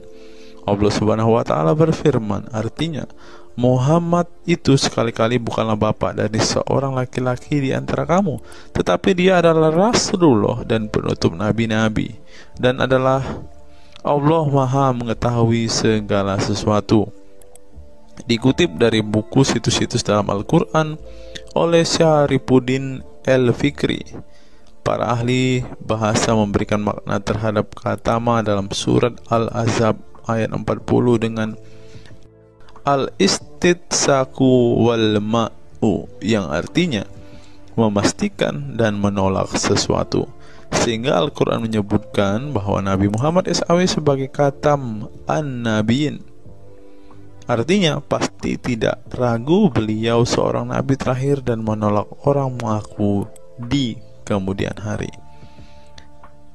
Adapun alasan dibalik Nabi Muhammad SAW sebagai Rasul terakhir dijelaskan oleh Syekh Al-Zairi dalam Al-Jawahir Al-Kalamiyah. Sebenarnya Nabi kita Muhammad dikatakan sebagai penutup para nabi itu hanya karena sesungguhnya hikmat terputusnya para nabi itu menyeru umat manusia agar beribadah kepada Allah, menunjukkan mereka ke jalan yang lurus dalam urusan kehidupan duniawi dan ukhrawi, memberitahu kepada mereka tentang hal-hal yang tidak dapat dicapai oleh penglihatan mereka, dan memberitahu keadaan yang pemikiran mereka belum sampai, dan menetapkan dalil yang meyakinkan serta menghilangkan syubhat-syubhat keserupaan-keserupaan yang tidak benar. Karena itu, umat manusia tidak memerlukan lagi kepada nabi sesudah Nabi Muhammad. sebab syariatnya telah mencapai batas kesempurnaan. Dan dari alasan inilah tampak jelas tentang rahasia terusnya beliau untuk seluruh umat manusia dan keberadaan beliau sebagai manusia yang paling utama dalam segi fisik serta halaknya. Demikianlah penjelasan singkat mengenai Nabi Muhammad SAW sebagai Rasul terakhir. Semoga dengan mengetahuinya dapat menambah meneladani beliau sebagai sosok yang sempurna. Yang perlu diingat, jangan menghujat ya teman-teman. Mengutip sindonews.com, inilah ke-10 keistimewaan Rasulullah. Yang pertama, air liur Rasulullah menjadi obat. Dari Saul bin Sa'ad berkata, saat Rasulullah dan para sahabat akan berperang di Khaibar, Rasulullah bersabda bahwa ia akan memberikan bendera kepada seorang pria yang cinta dan dicintai oleh Allah dan Rasul-Nya, dan Allah akan memberikan kemenangan. Rasulullah mencari Sayyidina Ali. Akan tetapi para sahabat mengatakan bahwa Ali sedang mengalami sakit mata. Rasulullah memerintah para sahabat untuk mendatangkan Ali kepada beliau. Kemudian Rasulullah meludahi kedua matanya dan mendoakannya. Seketika itu sakit matanya sembuh seakan-akan tidak ada bekas sakit sebelumnya. Kemudian sahabat Khalid bin Ali mengaku pernah digigit kalajengking di kakinya. Lalu Nabi meludahi kakinya dan mengusapnya. Seketika hilang sakit dan berhenti darahnya keluar. Khalid bin Ali mengatakan, aku digigit oleh kalajengking ketika aku di dekat Nabi Muhammad, lalu beliau meludahi kakiku dan mengusapnya. Yang kedua, rambut beliau membawa berkah. Sahabat Khalid bin Walid radhiyallahu anhu tak pernah kalah di medan perang. Di setiap perang, Khalid selalu meraih kemenangan dan membuat nyali musuh ketakutan. Ternyata penyebabnya tak lepas dari keberkahan rambut Nabi Muhammad yang selalu dia bawa ketika perang. Rambut beliau juga dijadikan sebagai obat bagi orang sakit. Yang ketiga, keringat Nabi Muhammad menjadi minyak wangi. Anas bin Malik menceritakan keberkahan keringat Nabi Muhammad sebagai minyak wangi. Beliau mengatakan, Nabi masuk ke rumah kami dan beliau qailullah, tidur siang di tempat kami. Ketika tidur itu Nabi berkeringat, kemudian ibuku datang membawa botol dan keringat Nabi Muhammad ditampung ke dalam botol itu. Kemudian ketika Nabi bangun dari tidurnya, beliau bertanya kepada ibuku, wahai Ummu Sulaim, apa yang sedang engkau perbuat? Ummu Sulaim mengatakan, ini keringatmu wahai Rasulullah, aku jadikan minyak wangi dan ini adalah minyak wangi yang paling wangi. Yang keempat, tidak memiliki bayangan.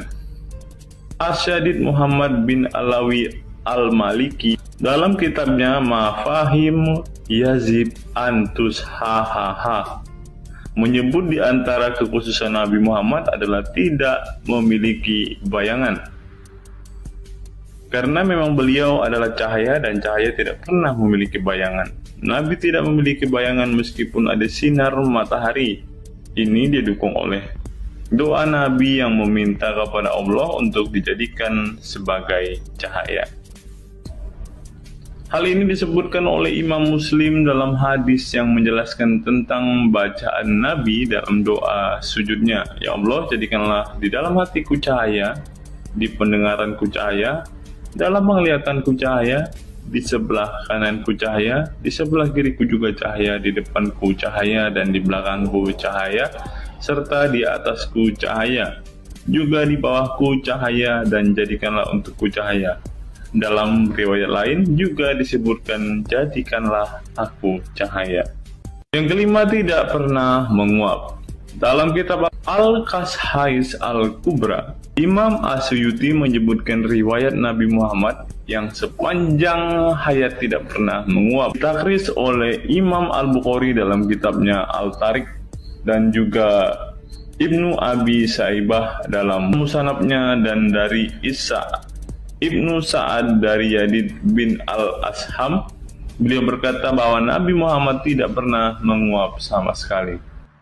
Yang keenam, hati beliau tidak pernah tidur. Keistimewaan lainnya adalah kedua mata beliau tertidur, namun tidak demikian dengan hati beliau.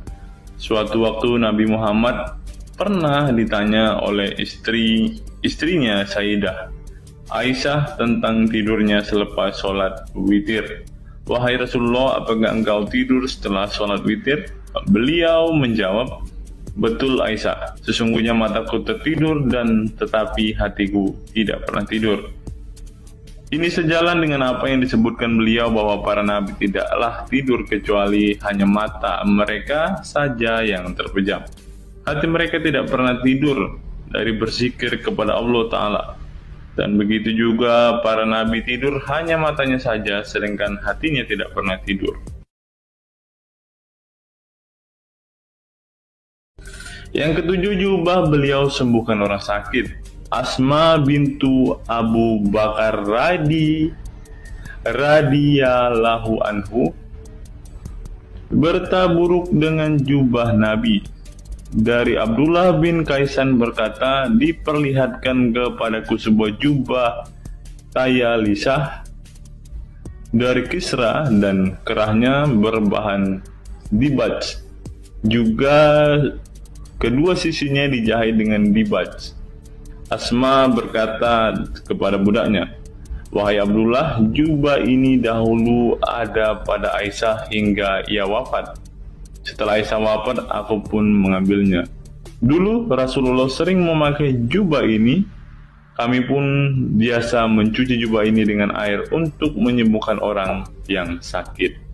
8. Darah bekam Nabi diminum sahabat. Darah Rasulullah benar-benar barokah. Sahabat Abdullah bin Zubair radhiyallahu anhu pernah meminum darah Nabi.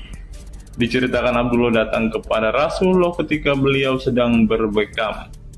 Setelah Rasulullah selesai, maka beliau memberikan darah berbekam itu sambil berkata, "Pergilah dan sembunyikan darah ini dari manusia." Maka aku pergi dan meminum darah itu. Selepas itu aku mendatangi Rasulullah kembali. Lalu Rasulullah bertanya, "Apa yang kamu lakukan?" Abdullah menjawab, "Aku sudah sembunyikan darah itu di tempat yang tidak boleh dilihat oleh manusia." Baginda Nabi berkata lagi, "Jangan-jangan kamu telah meminumnya?" Beliau menjawab, "Ya, aku telah meminumnya, wahai Rasulullah." Setelah meminum darah itu, Nabi Muhammad berkata kepada Abdullah, "Sungguh engkau telah menjaga dirimu dari api neraka." Yang ke-9, tidak pernah ihtilam atau dalam tanda kurung mimpi basah. Ihtilam adalah keluarnya air mani karena sebab mimpi atau fantasi. Di Indonesia sering disebut dengan mimpi basah. Dan itu tidak pernah terjadi pada Nabi Muhammad. Dalam kitab hadis Al-Mu'jam Al-Kabir, Imam At-Tabarani mengeluarkan sebuah riwayat dari Ibnu Abbas bahwasannya Nabi Muhammad tidak pernah ihtilam atau mimpi basah. Yang ke-10 yang terakhir, teman-teman, dapat melihat dan mendengarkan ringkihan langit.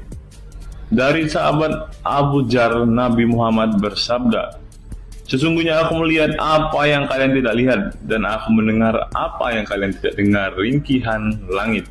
Dan memang pantas langit bersuara ringkih, karena di setiap jarak 4 jari di langit ada malaikat yang menaruh keningnya dan sujud kepada Allah. Demi Allah, seandainya kalian mengetahui apa yang aku ketahui, kalian akan sedikit tertawa dan banyak menangis." Keistimewaan lain dari Nabi Muhammad disebutkan ketika beliau buang air tidak ada bekasnya sama sekali. Dalam kata lain, semua kotoran beliau ditelan bumi, tak sedikit pun yang tertinggal. Beliau juga mampu melihat ke belakang dengan jelas sebagaimana beliau melihat ke depan. Itulah ke-10 keistimewaan Nabi Muhammad yang juga menjadi bukti kenabian beliau. Rasulullah adalah manusia sebagaimana umatnya, akan tetapi Allah menjadikan beliau sebagai manusia yang tidak seperti manusia pada umumnya.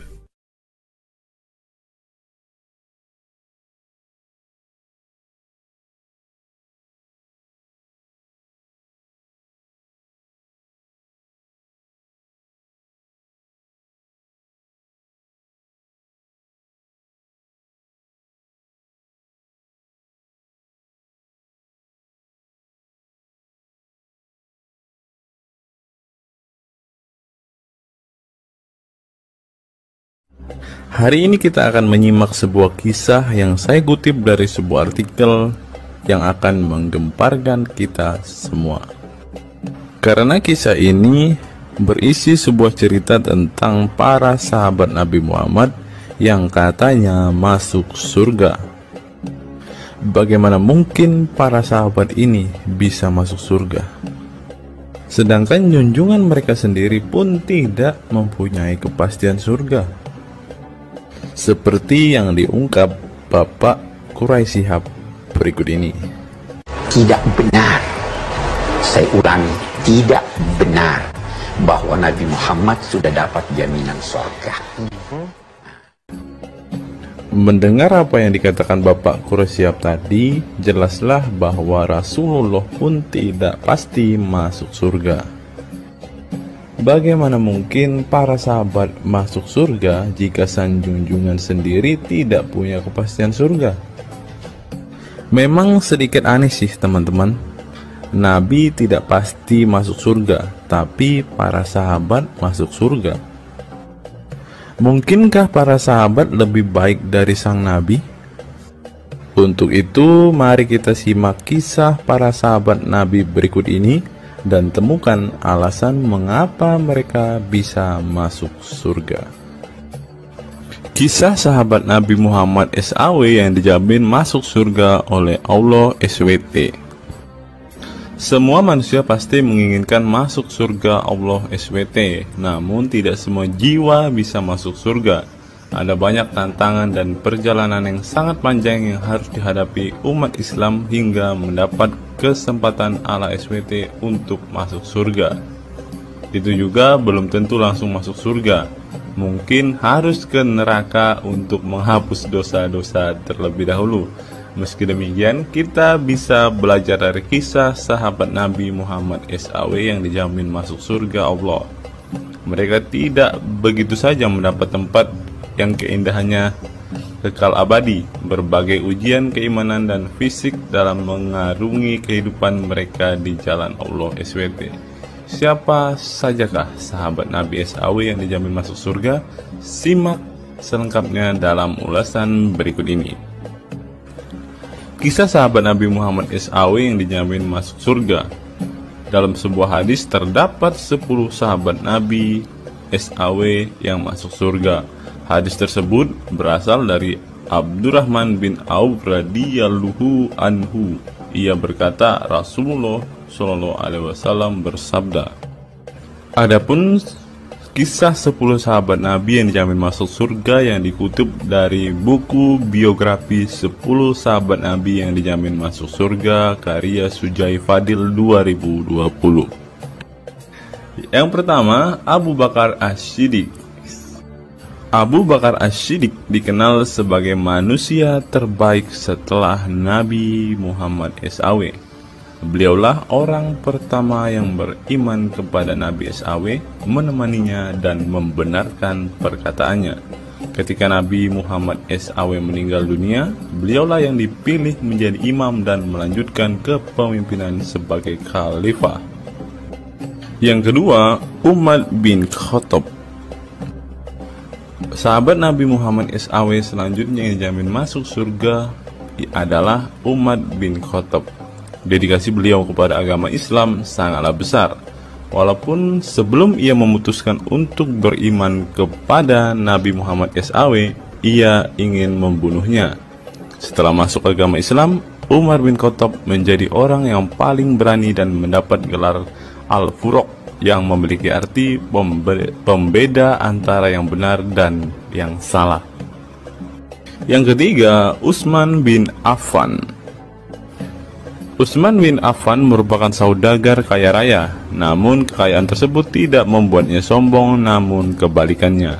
Utsman menggunakan hartanya untuk zakat, sedekah, dan infak. Setelah meninggalnya Umar bin Khattab, beliau melanjutkan kepemimpinannya dan juga melanjutkan tugas untuk menyusun mushaf Al-Quran. Yang keempat, Ali bin Abi Thalib. Ali bin Abi Thalib merupakan sepupu dari Nabi Muhammad SAW, sehingga beliau banyak belajar Islam dari usianya sejak kecil. Ali bin Abi Thalib pernah ditinggal Nabi Muhammad SAW saat perang Tabuk untuk menjaga para wanita dan anak-anak. Setelah meninggalnya Utsman bin Affan, beliau meneruskan kepemimpinannya. Namun di masa kepemimpinannya banyak sekali pertentangan dan perpecahan kelompok dengan pemikiran masing-masing. Talhah bin Ubaidillah. Meski tak seterkenal para Khulafaur Rasyidin, namun beliau merupakan sosok perlindung bagi Nabi Muhammad dalam perang Uhud dengan menangkis anak panah dengan tangannya hingga kehilangan jari-jarinya. Selain itu, Talhah bin Ubaidillah disanjung karena kebaikan hati dan sedekah beliau. Yang keenam, Zubair bin Awam. Zubair bin Awam merupakan orang pertama yang berani mencabut pedangnya di jalan Allah SWT saat ia menduga ada orang musyrik yang sewenang-wenang kepada Nabi Muhammad SWT. Perjuangannya untuk masuk ke Islam tidaklah mudah. Beliau sempat disiksa oleh pamannya sendiri agar tidak mengikut Nabi Muhammad SAW. Yang ketujuh, Abdurrahman bin Auf. Abdurrahman bin Auf merupakan seorang saudagar yang kaya raya. Walaupun seorang yang berlimpah harta, beliau banyak menggunakan hartanya untuk kaum muslimin. Ketika mendengar bahwa dirinya akan masuk surga, Abdurrahman bin Auf khawatir apakah layak masuk surga dan merasa dirinya bukanlah siapa-siapa. Yang kedelapan, Sa'ad bin Abi Waqqas. Sa'ad bin Abi Waqqas merupakan paman Nabi Muhammad SAW dari ibunya. Ketika mendengar Islam di Mekah, Sa'ad langsung menghampiri Nabi Muhammad SAW untuk beriman kepada Allah SWT dan Rasulnya. Sa'ad bin Abi Waqqas merupakan orang pertama yang meletakkan anak panah di jalan Allah SWT. Beliau juga dipilih menjadi komandan perang Qadisiyah dan diangkat menjadi gubernur Kufah di masa kepemimpinan Utsman bin Affan. Yang kesembilan, Sa'id bin Zaid. Apabila seseorang yang mampu membuat Umar bin Khattab yang keras bisa masuk ke dalam Islam, beliau adalah Sa'id bin Zaid dan istrinya Fatimah bin Khattab. Beliau mengadakan pertemuan di Darul Arqam dan sebelumnya menyampaikan dakwah di dalamnya. Sa'id bin Zaid tidak pernah absen dari peristiwa penting dan peperangan bersama Nabi Muhammad SAW kecuali di perang Badar. Yang ke-10, Abu Ubaidah bin Zarah.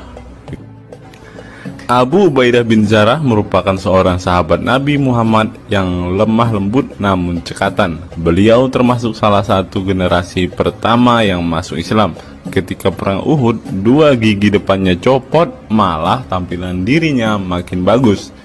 Giginya ompong dikarenakan ia mencabut 2 rantai yang masuk melalui lubang kancing topi besi di wajah Nabi Muhammad SAW karena terkena tebasan. Dari 10 kisah tadi, semua sahabat Nabi itu terkenal dengan perbuatan baiknya.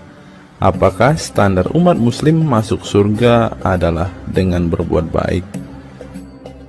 Perbuatan baik tentu tidak dapat menyelamatkan. Seorang ustadz pernah berkata seperti ini. Mengantarkan kita masuk ke surga itu bukan amal perbuatan kita. Kita semua masuk ke dalam surga Allah kelak itu lantaran mendapat anugerah dari Allah dan mendapat rahmat dari Allah. Jadi bukan karena amal ibadah kita.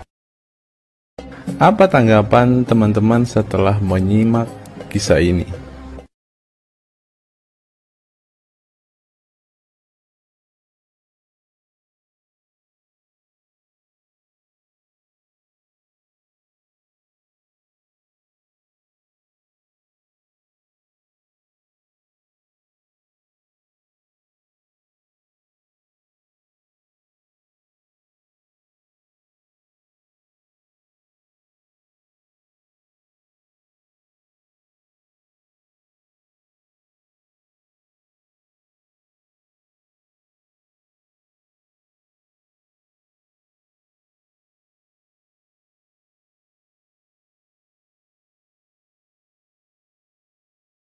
Saya teringat dengan satu perkataan seorang ustadz, teman-teman. Ustadz ini mengatakan bahwa memang benar saudara-saudara muslim kita itu hanya suka membaca Al-Quran, suka berbahasa Arab, tetapi pada kenyataannya mereka ini, teman-teman, ternyata adalah orang-orang yang tidak paham sama sekali dengan apa yang mereka baca, teman-teman. Dan akhirnya Ustadz ini mengatakan bahwa saudara-saudara muslim kita ini seperti keledai, teman-teman. Mari kita dengarkan apa yang disampaikan Ustadz ini. Kita bangga menghafal Al-Quran tapi tidak memahami Al-Quran. Senang mengulang berbahasa Arab tapi tidak mengerti bahasa Arab.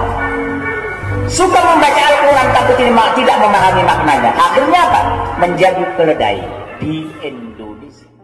Tidak sampai di situ saja, teman-teman. Menurut NU Online, seperti yang disampaikan oleh Gus Baha, ingin umat Islam banyak baca Al-Quran meski tak paham maknanya. Teman-teman bisa baca sendiri ya judul artikel ini. Artikel ini mengatakan seorang Gus ingin umatnya itu semua umatnya dia ingin bahwa mereka harus mau dan rajin membaca Al-Quran, teman-teman. Walaupun ya pada kenyataannya apa yang mereka baca mereka tidak ketahui. Apa yang mereka baca mereka tidak tahu maknanya, teman-teman. Mari kita dengarkan dan lihat apa isi dari artikel yang diransir oleh NU Online ini, teman-teman. Jakarta, NU Online. Rais Syuriah Pengurus Besar Nahdlatul Ulama PBNU Kiai Haji Ahmad Bahaudin Nur Salim yang biasa dikenal dengan Gus Baha mengingatkan umat muslim atau umat Islam untuk memperbanyak membaca Al-Quran meski tidak memahami maknanya. Waduh, gak bahaya kah ini? Ustadznya mengatakan harus baca saja Al-Quran walaupun tidak paham. Wah, bisa-bisa umat Islam jadi keledai se-Indonesia nih, seperti yang dikatakan Ustadz yang barusan tadi. Karena semuanya disuruh baca, disuruh hafal, tidak peduli tahu atau tidak arti dan maknanya. Aduh, gimana ini, teman-teman? Sebagai kitab suci, Al-Quran harus lebih dekat dengan umat Islam. Cara mendekatinya bisa dengan mempelajari dan memahami kandungan Al-Quran atau membacanya.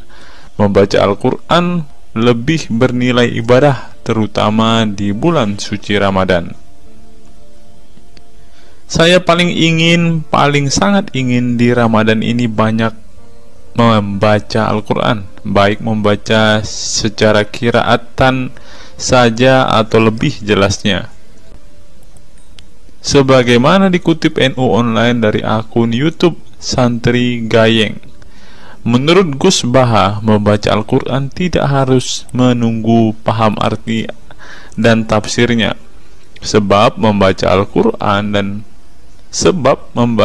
Al-Quran dari huruf ke huruf sudah bernilai ibadah.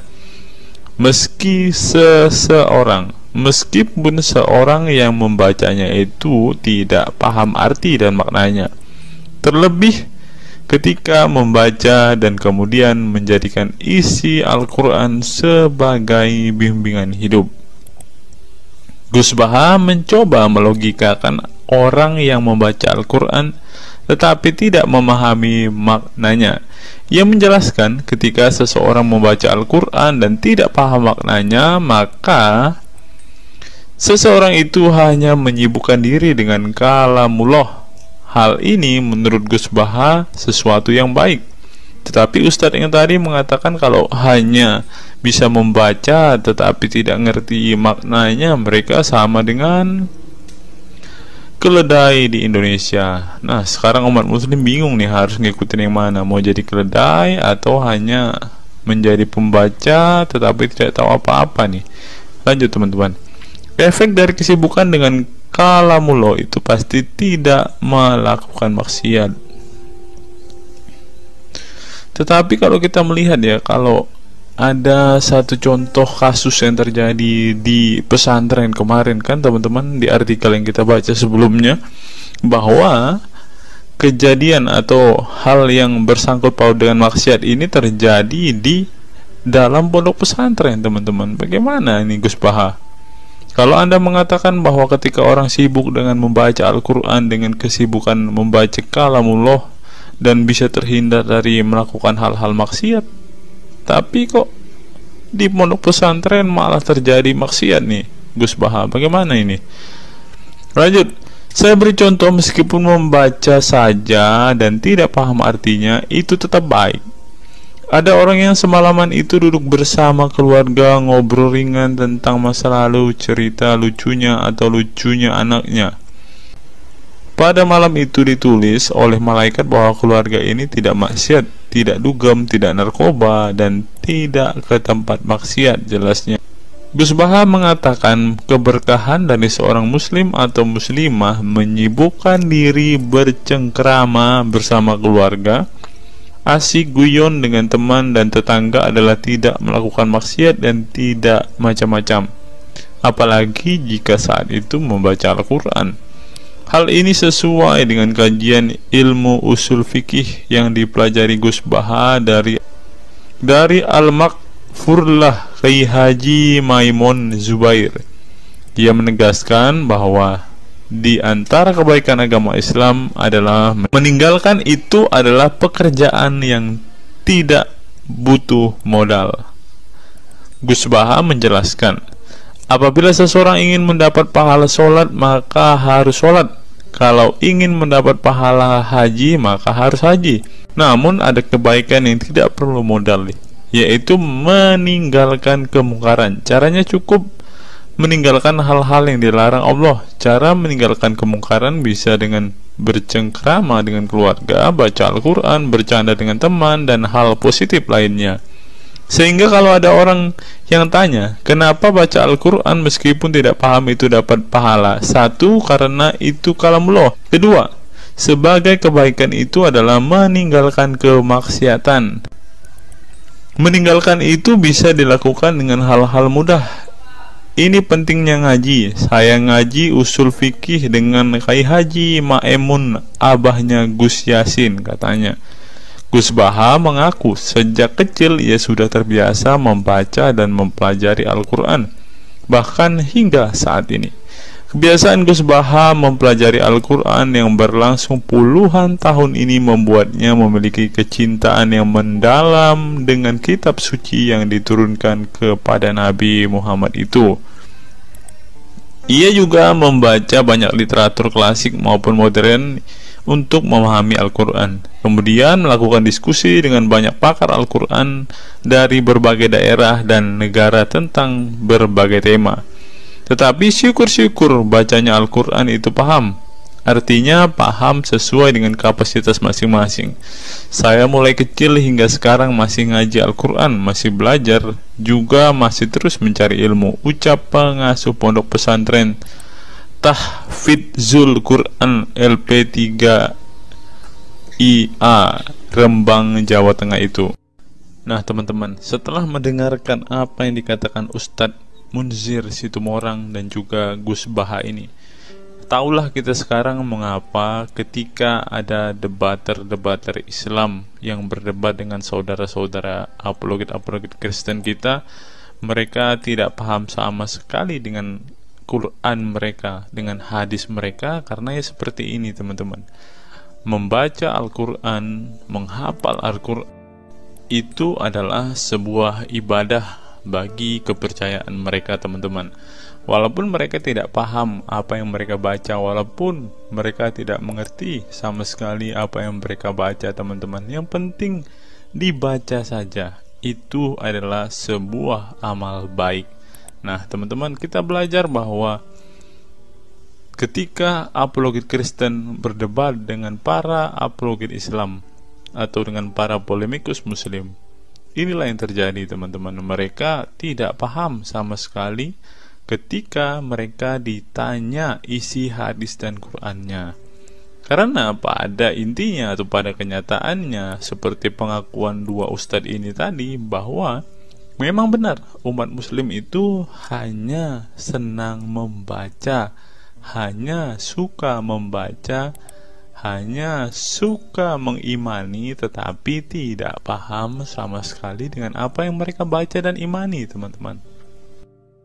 Sebagai contoh, teman-teman, kita kalau melihat perdebatan antara Gurunda Zuma dengan apologet-apologet Kristen ya, ketika Zuma ditanyakan ayat-ayat Al-Quran atau hadis-hadisnya, Zuma pasti tidak pernah menjelaskan ayat dan hadis itu, teman-teman. Alasannya ya kita tahu ya, sekarang ternyata memang Zuma pun ternyata hanya hafal, hanya suka membaca tetapi tidak paham dan tidak mengerti sama sekali dengan apa yang mereka baca dan hafalkan, teman-teman. Ya, jadi kita bisa ambil kesimpulan bahwa orang-orang model seperti ini sama seperti keledai di Indonesia, seperti yang diungkapkan oleh Ustadz Munzir Situmorang tadi, teman-teman.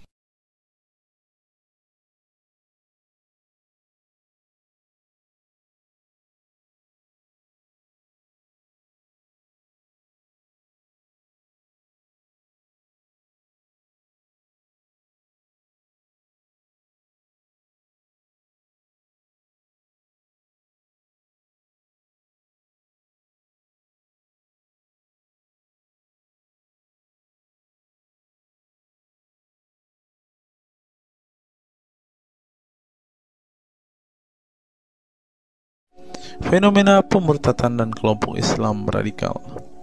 Sejumlah sarjana Islam mengemukakan hukuman seorang murtad adalah hak prerogatif Tuhan, bukan wewenang manusia. Masalah pemurtadan selalu menjadi isu penting dalam sejarah wacana keislaman.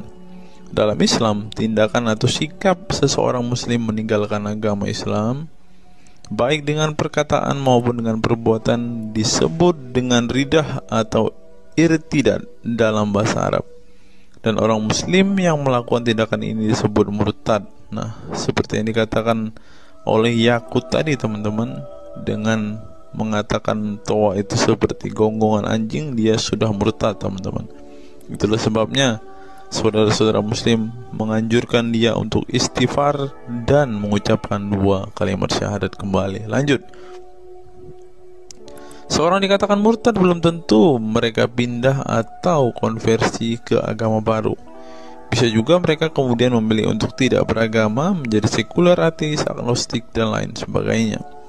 Masalah pemurtadan ini bukan hanya diskursus dan fenomena eksklusif dalam Islam saja, tetapi juga dalam agama-agama lain ya. Ada banyak pendapat di kalangan sarjana muslim tentang status ridah dan bagaimana seharusnya memperlakukan seorang murtad. Ada yang berpendapat ridah adalah masalah kepolitikan, bukan masalah teologi keagamaan, sehingga orang yang keluar dari Islam murtad tidak perlu dikenai hukuman apapun, termasuk hukuman pembunuhan.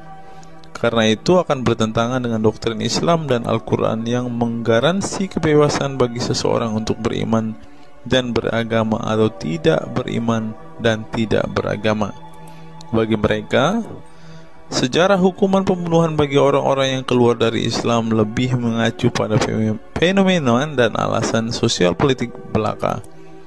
Dengan kata lain, kata murtad bagi mereka mengacu pada pengertian pembangkangan politik ketimbang pemberontakan teologis. Tak ada konsensus mengenainya. Tetapi ada pula yang berargumen bahwa masalah pemurtadan adalah masalah teologi keagamaan, sehingga orang yang mendeklarasikan diri keluar dari Islam harus dihukum bunuh seperti yang dipraktikkan oleh generasi Islam pasca wafatnya Nabi Muhammad. Menariknya, sejumlah sarjana Islam terkemuka, baik klasik maupun kontemporer, baik Sunni maupun Syiah, sebut saja seperti Muhammad bin Ahmad al-Saraki, Abu al-Walid al-Baji, Ibrahim al-Naqi, Ibnu al-Human, Buharuddin al-Mahinani hingga al-Aligoma, Husin Ali Mutazir, Zafir Ahmad Gamidi, dan Torik Ramadan menyatakan tidak ada konsensus dari para ulama tentang hukuman bunuh bagi seorang murtad. Mereka juga menegaskan bahwa hukuman seorang murtad adalah hak prerogatif Tuhan, bukan wewenang manusia. Nah, sekarang kalau kita melihat ada seorang ustadz mengatakan, siapa namanya itu, Abdul Somad bilang, bagi yang murtad darahnya halal. Nah, gimana ya dengan Abdul Somad ini, teman-teman? Dia sudah tidak menghidupi apa yang diajarkan oleh pendahulu-pendahulunya, teman-teman. Lanjut, masalah sejarah dan fenomena pemurtadan dalam Islam ini dengan baik dikupas oleh Abdullah Said dalam Freedom of Religion, Apostasy and Islam, atau Taha Jabir Al-Wani dalam Apostasy in Islam, Historical and Scriptural Analysis. Tulisanku ini tak bermaksud membahas secara lebih dalam dan detail tentang pemurtadan ini, tetapi ingin menyajikan sejumlah fenomena pemurtadan di kalangan masyarakat Islam kontemporer, di mana banyak orang-orang yang memilih keluar dari Islam bukan lantaran menghadapi peliknya masalah teologi keislaman misalnya, melainkan dikarenakan telah muak menyaksikan perilaku Islam itu sendiri, khususnya kalangan muslim ekstremis. Nah, ini juga yang buat saudara-saudara kita muslim murtad, teman-teman. Nggak tahu ya Abdul Somad termasuk orang yang Islam atau muslim yang ekstremis atau enggak ya, karena dia bilang siapa yang murtad darahnya halal. Bisa jadi Somad salah satu Islam ekstremis. Berikutnya, faktor trauma. Bagi kelompok Islam militan konservatif, pemurtadan adalah tindakan haram dan kaum murtad harus dibunuh. Tetapi mereka tidak menyadari bahwa banyak kaum Islam yang memilih menjadi murtad justru karena mereka trauma dengan perilaku brutal kelompok radikal Islam itu sendiri. Lihat misalnya penuturan sejumlah mantan muslim dalam buku Living Islam, Apostate Speak Out, yang diedit oleh Ibnu Warak, nama samaran, seorang pensiunan Islam kelahiran Rajkot, India. Dalam buku yang sangat provokatif ini, sejumlah ex-muslim bersuara keras memberi kesaksian tentang kebobrokan perilaku kelompok muslim radikal di negara-negara yang mayoritas berpenduduk muslim seperti Pakistan, Bangladesh, Aljazair, Iran, Afghanistan, dan lain sebagainya. Para penulis buku ini sebelumnya merupakan para sarjana aktivis muslim yang taat saleh sampai akhirnya mereka menyaksikan momen-momen mengerikan dalam hidup mereka hingga akhirnya mereka menyatakan goodbye pada Islam. Lihat teman-teman, mereka ini adalah saksi keekstriman Islam, teman-teman. Kini mereka memilih menjadi Kristen, agnostik, ateis, humanis, sekularis, free thinker, dan lain sebagainya. Setelah mendeklarasikan dari emoh pada Islam, mereka kemudian pada umumnya memilih tinggal di Barat, khususnya Amerika Serikat, Kanada, Eropa Barat, dan Australia. Karena kalau mereka tinggal di Arab ya pasti dipenggal, teman-teman. Sebagai suaka baru mereka dengan pertimbangan satu, masalah ketidakamanan jika mereka tinggal di negara asal mereka, sebab seorang yang pindah agama dihukumi murtad dan mereka itu bisa dibunuh. Nah, benar apa yang saya katakan tadi kan, teman-teman. Yang kedua, lantaran di Barat ada jaminan soal kebebasan beragama. Nah, kalau di negara asal mereka hanya satu agama, teman-teman. Kalau mau meluk agama lainnya, siap-siap dipenggal karena darahnya halal. Inilah ajaran Islam yang asli. Berikutnya, buku yang ditulis oleh kaum murtad ini penting untuk disimak sebagai kritik tajam atas tindakan radikalisme agama yang dilakukan oleh, meminjam istilah Muhammad Said Asmani, kelompok ekstrim yang sering menebarkan kekerasan dan kebencian dalam menyampaikan pesan-pesan keagamaan, tanpa disadari bahwa perilaku sadis dan barbar mereka telah menyebabkan sebagian umat Islam frustasi dan kehilangan kepercayaan terhadap agama mereka, kemudian memilih hengkang dari Islam. Ini menunjukkan bahwa masalah pemurtadan atau proses konversi tidak semata-mata masalah teologi keagamaan, tetapi juga sosial, politik, dan ekonomi. Itulah yang dialami Ibnu Warok, Ali Sina, Anwar Saik, Faisal Muhammad, Syarek Malik, Samia Libini, Abul Qasem, dan masih banyak lagi. Semula mereka adalah para pemeluk Islam saleh yang kemudian memilih keluar dari agama ini setelah mereka mengalami dan menyaksikan peristiwa tragis dalam sejarah hidup mereka. Simak misalnya penuturan Ali Sina dalam Why I Live Islam, My Passage from Faith to Enlightenment. Ali Sina yang masih keturunan Ayatollah Iran ini menuturkan pengalaman getir hidupnya menyaksikan serangkaian horor di negaranya Iran. Dia mengatakan sejak Ayatollah Khomeini berhasil menggulingkan diktator Shah Reza Pahlavi pada tahun 1979, segera ia mengganti ideologi sekuler negara dengan ideologi Islami yang tunduk sepenuhnya pada otoritas Khomeini. Masih menurut Ali Sina, alih-alih ingin menegakkan kedaulatan dalam praktiknya, yang terjadi justru penegak kedaulatan Khomeini, di mana melalui agen rahasianya yang bernama Saza Mene Atelaat Fa Amniate Keskharar yang disingkat Sefak, dia dan para pendukungnya menghancurkan siapapun yang tidak mau tunduk pada otoritas politik keagamaannya, termasuk bekas sekutunya. Maka pada saat Imam Khomeini berkuasa, kata Sina, nyawa pun menjadi sangat murah. Ribuan orang Irak dibunuh sebagai efek perang teluk antara Iran-Irak. Ribuan pengikut Bahai Faith disiksa dengan tuduhan murtad, dan ribuan penduduk Iran yang menolak otoritas politik dan agama sang imam dipenjara. Nasib kaum perempuan lebih tragis lagi.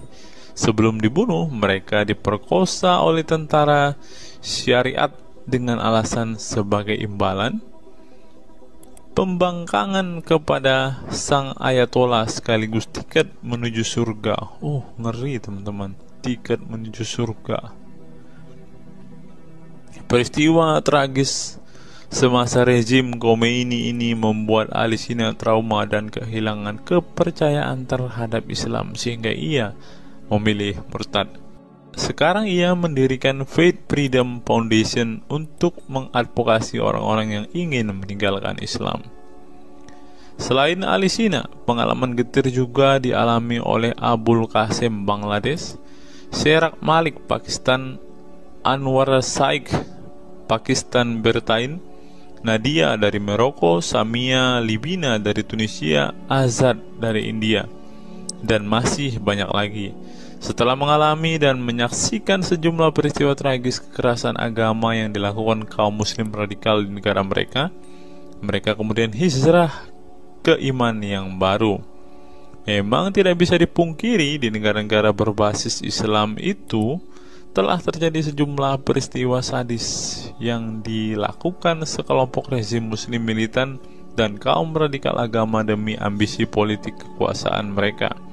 Atas nama agama dan penegakan syariat Islam, mereka melakukan serangkaian teror dan kekerasan terhadap kelompok minoritas dan lawan-lawan politik agamanya.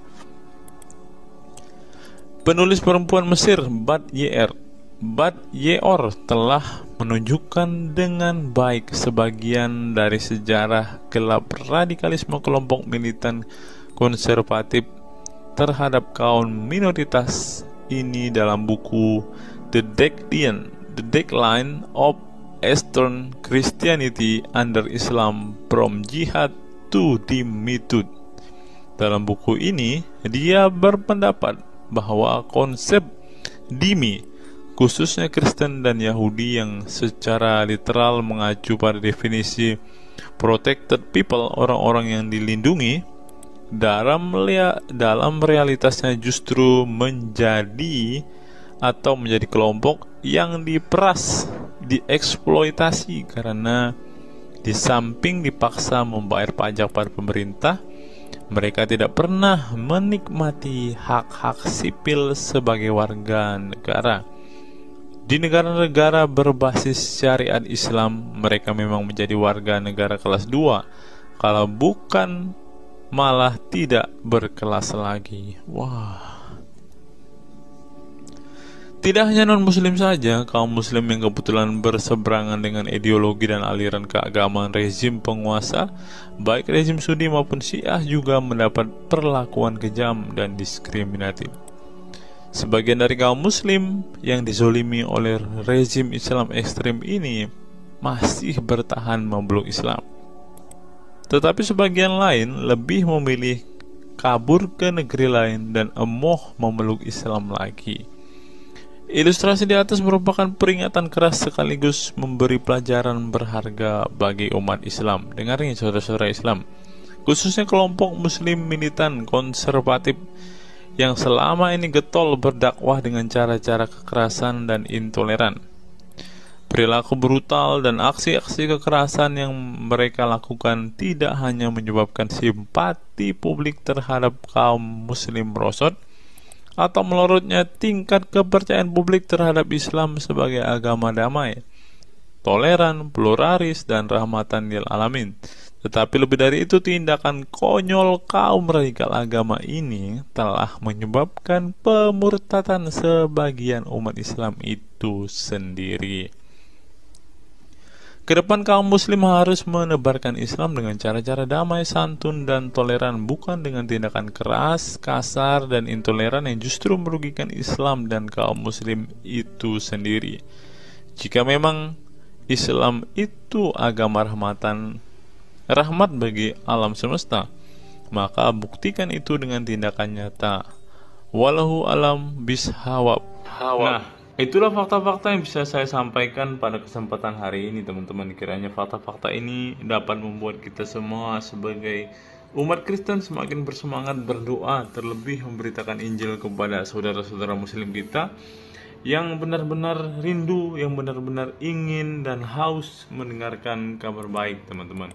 Karena Alkitab memang mengatakan ada orang-orang yang hatinya sudah tertutup untuk Injil dan mereka tidak akan pernah mendengarkan kabar baik itu. Bagi saudara-saudara muslimku, segeralah murtad, karena sesuai dengan apa yang kita bacakan hari ini, banyak sekali fakta-fakta yang di luar nalar yang bisa menjadi alasan kalian untuk meninggalkan agama Islam. Apa pendapat teman-teman setelah menyimak video ini? Silahkan tuliskan komentar waras teman-teman di kolom komentar video ini, agar banyak orang semakin waras dan semakin sadar bahwa hanya Yesuslah satu-satunya Tuhan dan Juru Selamat. Hanya Yesuslah satu-satunya yang menyediakan surga bagi setiap orang yang percaya kepadanya. Salam waras, salam sadar. Sampai bertemu di video-video kita berikutnya. God be with you all.